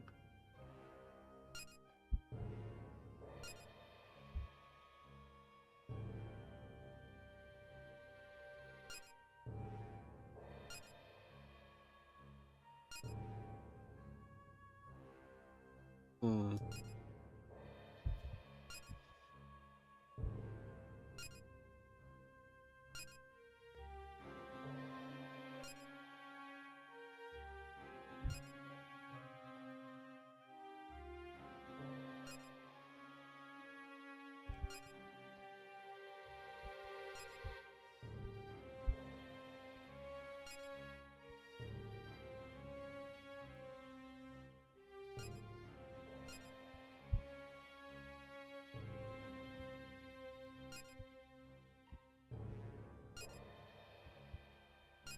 Hmm.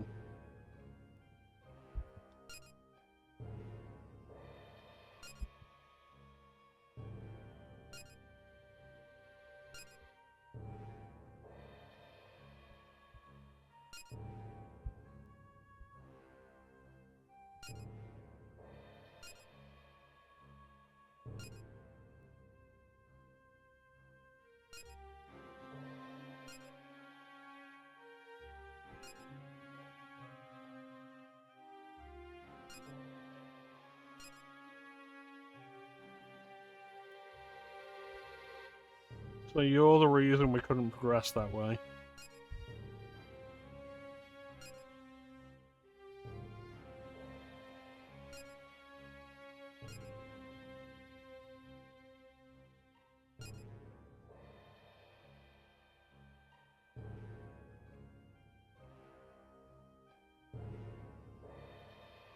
Who is there to hack your system?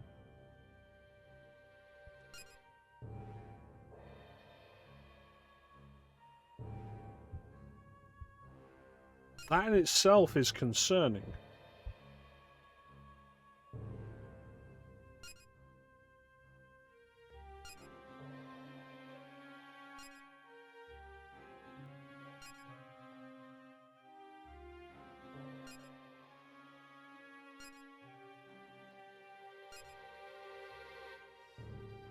Hmm.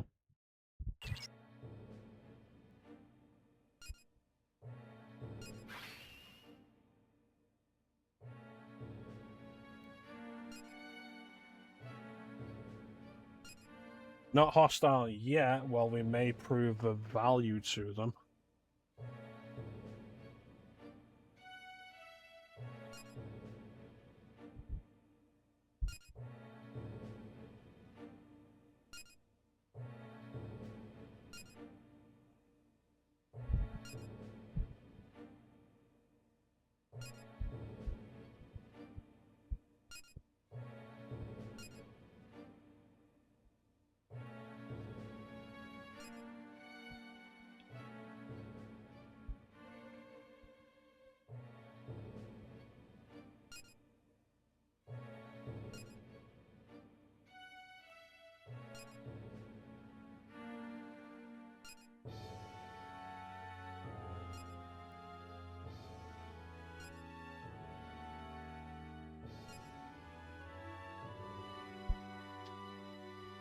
I feel like we should also maybe reconsider our communications.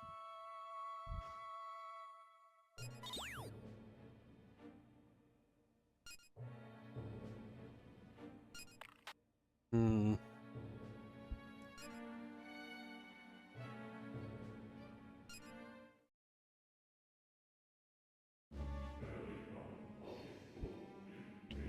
Alright.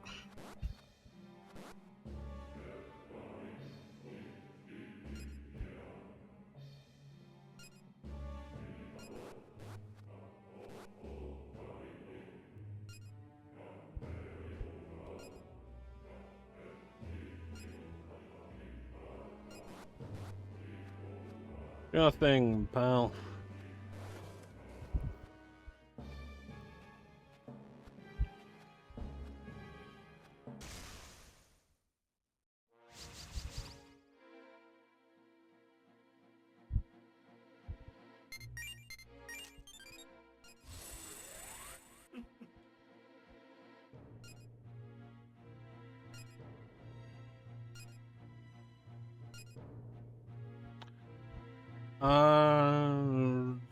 Sparkling white wine.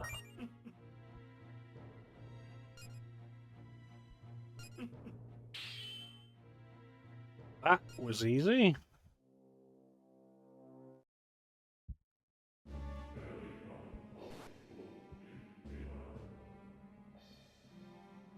The lady?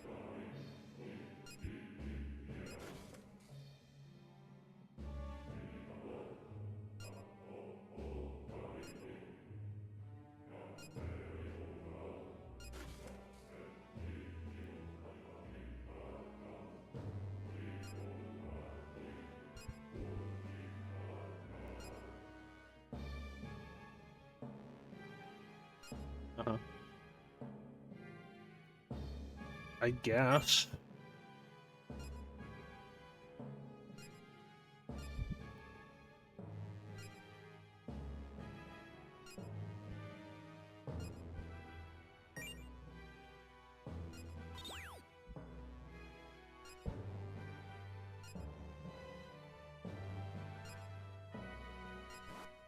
Hmm. That could be an issue. But we'll deal with that when we come to it.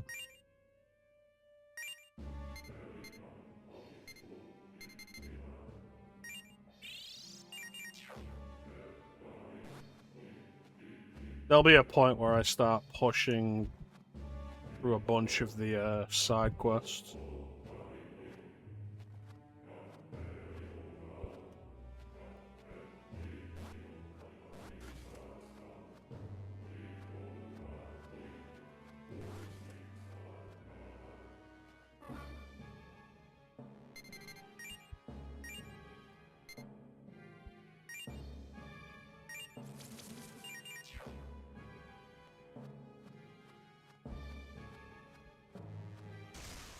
Hmm.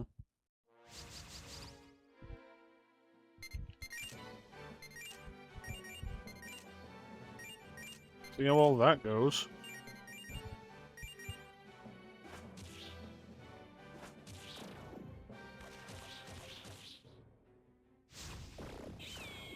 Hmm.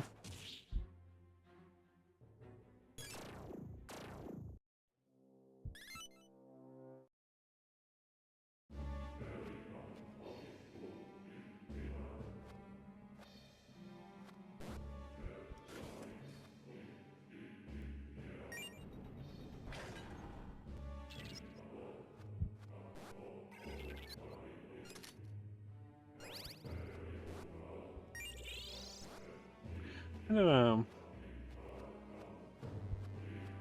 Black Demonicas do look cool, though.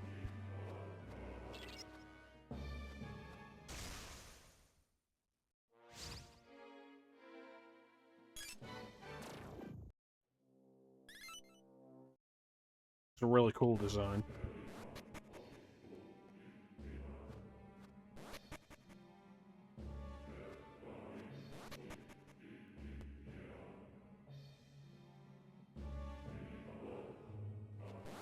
Okay, so I want that door.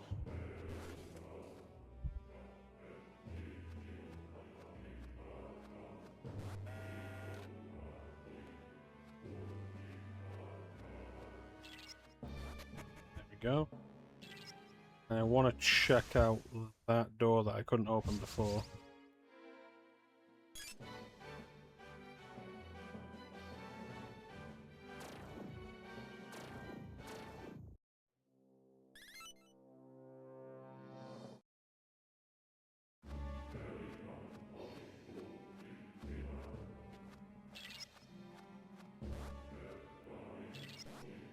Yes, there we go.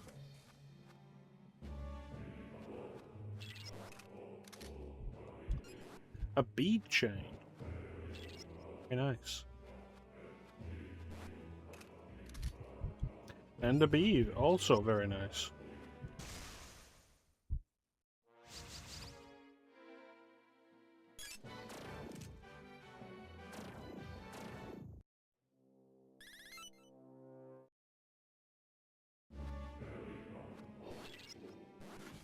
One-way door? One-way door.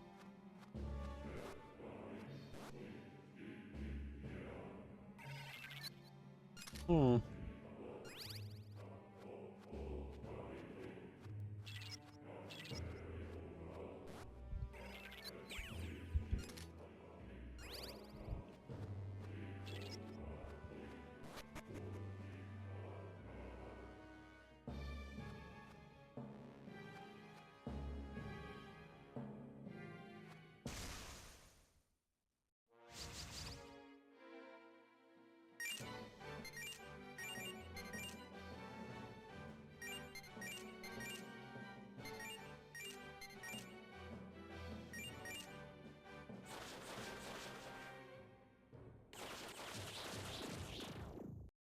Good damage.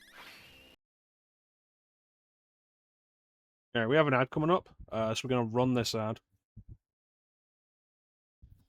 Will we? Now, you know what? We'll see about wrapping up.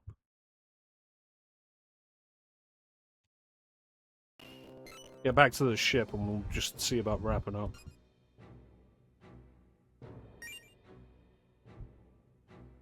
Amazing. It's like, okay, Mudoon's not great for anything in the way I work. But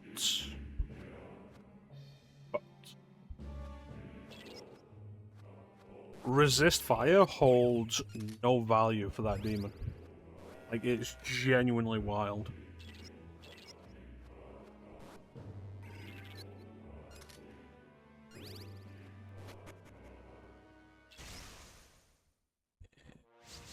Boy.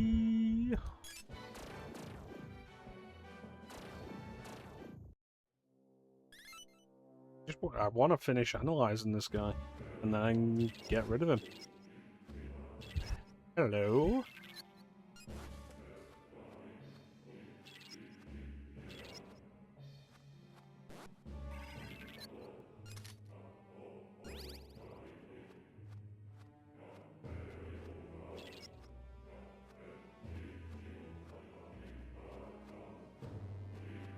Whole new section.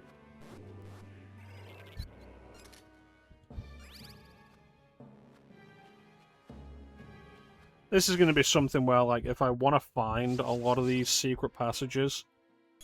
Like, we found that one purely by chance. Like, there's a good chance it's going to require me to use a map later to find the hidden areas.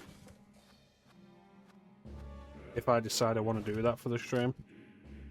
Forma, that's pretty good.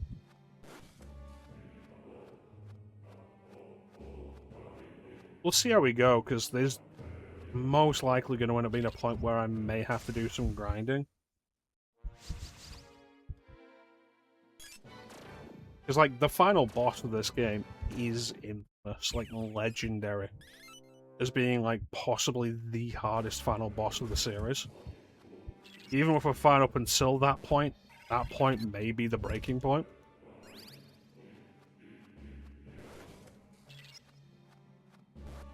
I'm very happy with how I, like, haven't done any grinding at all, though.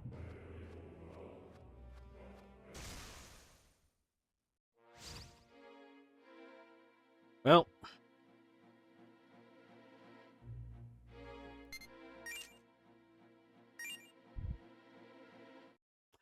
That ain't worth it.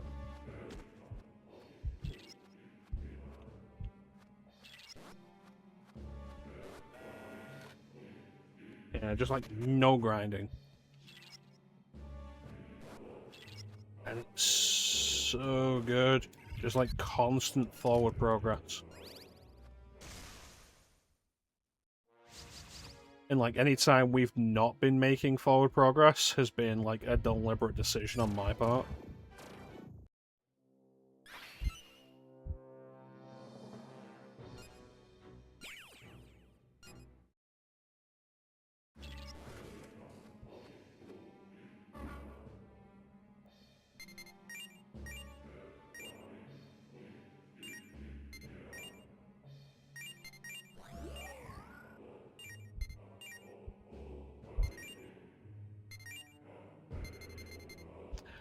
Oh, macabre was the last thing I needed. Yeah, this could be worth getting, actually.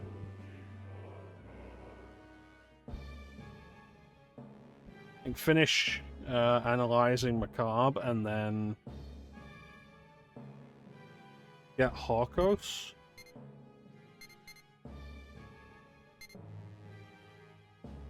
Can't get that yet, but we're close.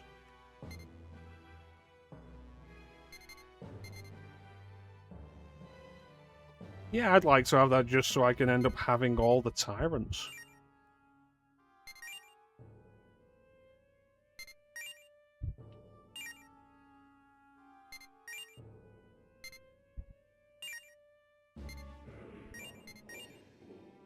Hmm.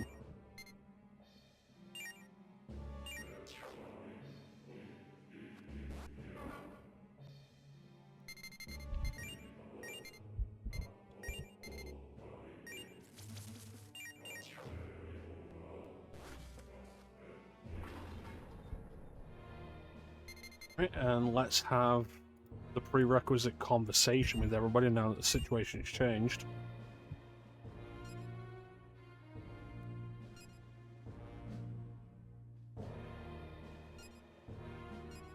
Yeah, it's really concerning.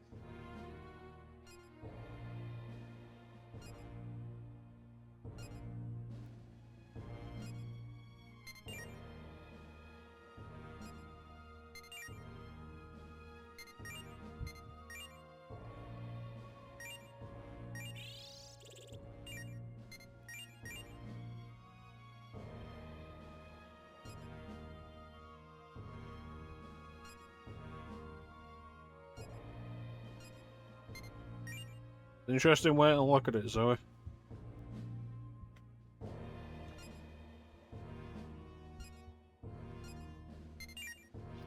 That's very naive.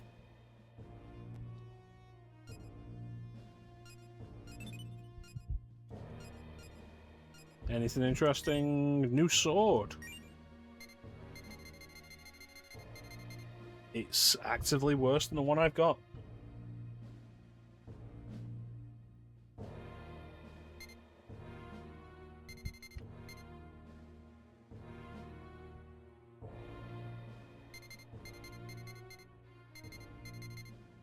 What am I on right now?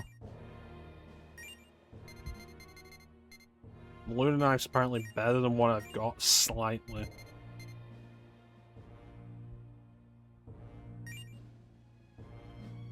Delphite.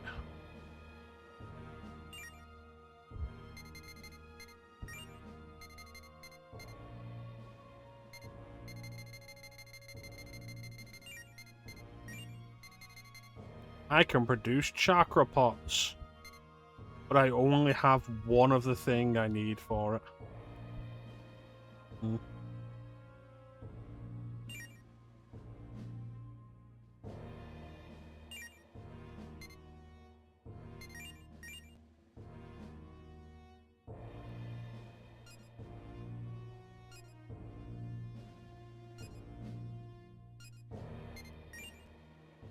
Well, I can't really see it.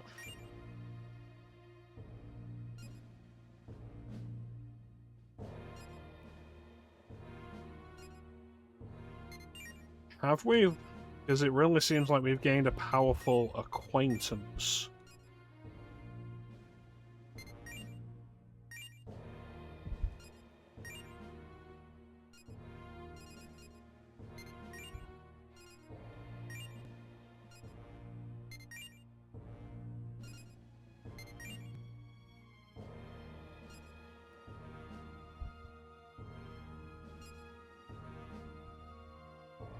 Yeah, of course. I mean, if you're gonna suspect anybody who's called Jack because of Jack the Ripper, then, like, you're not gonna make a lot of friends. Because you're stupid. It's like, hey, you heard the story of the Yorkshire Ripper?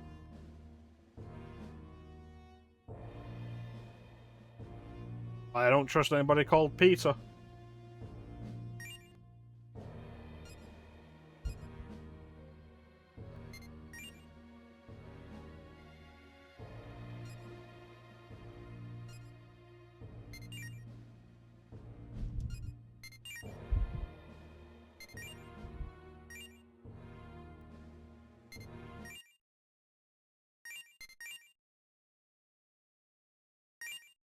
Alright.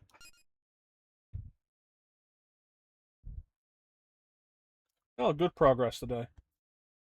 Not as much as we could have done. We did spend, like, a significant amount of time just sat around chatting. But the stream's in no hurry. For a chill stream, and that's what people who come here and stick around say they like about it. She's cool. Cool, cool, cool. I think I've decided that after we're done with this, because my Xbox is currently set up, we'll be doing Dragon Age Origins after this. So everybody looks forward to that. I want to thank everybody for joining the stream. I always really appreciate the support. Big special thank you to everybody in chat. Chat is always the best part of the stream. Clem, Teak, Bane, Chance, Panda, Nelson. Thanks so much for joining me, keeping company. Chat is always the best part of the stream. Strange Journey goes on, and I could not give you an accurate idea of how far we are from the end. It's still a while. Like, I would expect no less than at least 5 more streams.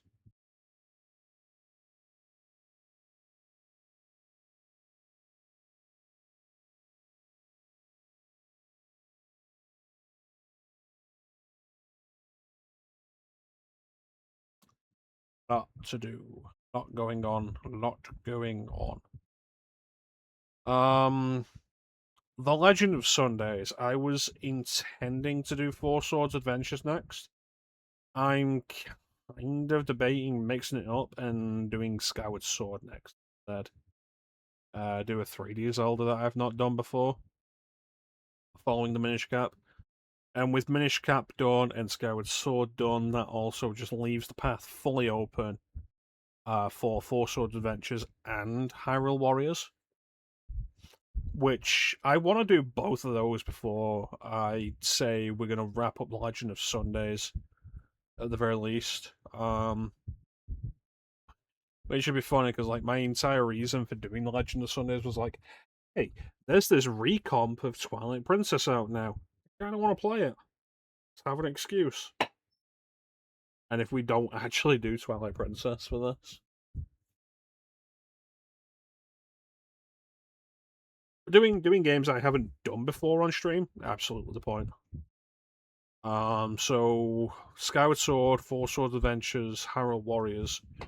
We'll do all of those before we wrap up the Legend of Sundays, guaranteed. But I'm not saying I'm going to stop the Legend of Sundays when those are done.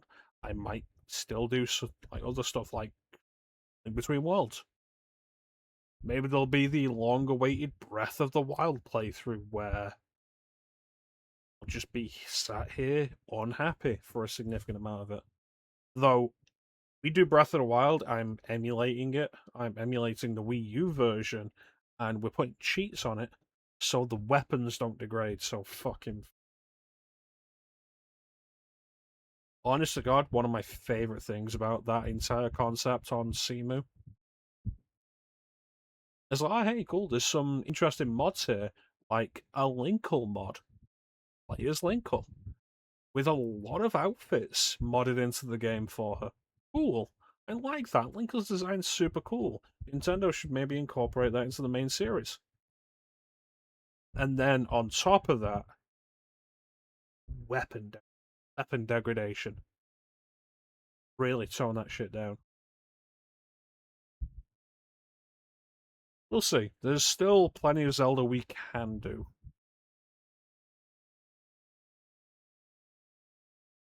The Skyward Sword, especially look forward to Skyward Sword. Because it's the last classic Ocarina of Time style 3D Zelda. With like the dungeon design and such. And like go through the dungeons, get a dungeon item, use the dungeon item to complete the dungeon, fight a boss, get a MacGuffin that you can use to progress through the game, collect your MacGuffins and whatnot. It's the last one that I haven't played through. I've done the first two dungeons of the game previously on the Wii, and that was it. So it's the last one not played through, and I'm, especially after Breath of the Wild and Tears of the Kingdom, decided to do other stuff that was nowhere near as interesting to me. Overall, like after I spent the time on Breath of the Wild and like really dug into, because I spent a lot of time on Breath of the Wild. I did every shrine. I did all the Divine Beasts. I did the DLC shrines and the DLC Divine Beasts. Like I put my time into it. I came away from it like I would have just preferred less. Instead of the shrines, like all like the 120 shrines, I would have preferred to have like 5-7 dungeons.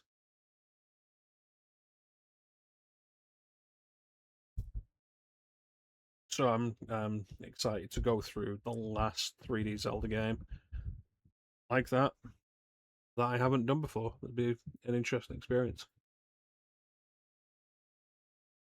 But yeah, that's pretty much it. So let's have a sound alert. Memories broken, the truth goes unspoken. I'm vivid, forgotten my name. I don't know the season or what is the reason I'm standing here holding my blade. Yeah. But with that, there's not really anything else to say except thank you all for watching. Have yourselves a fantastic time of day, and take care. We'll catch you next time, guys.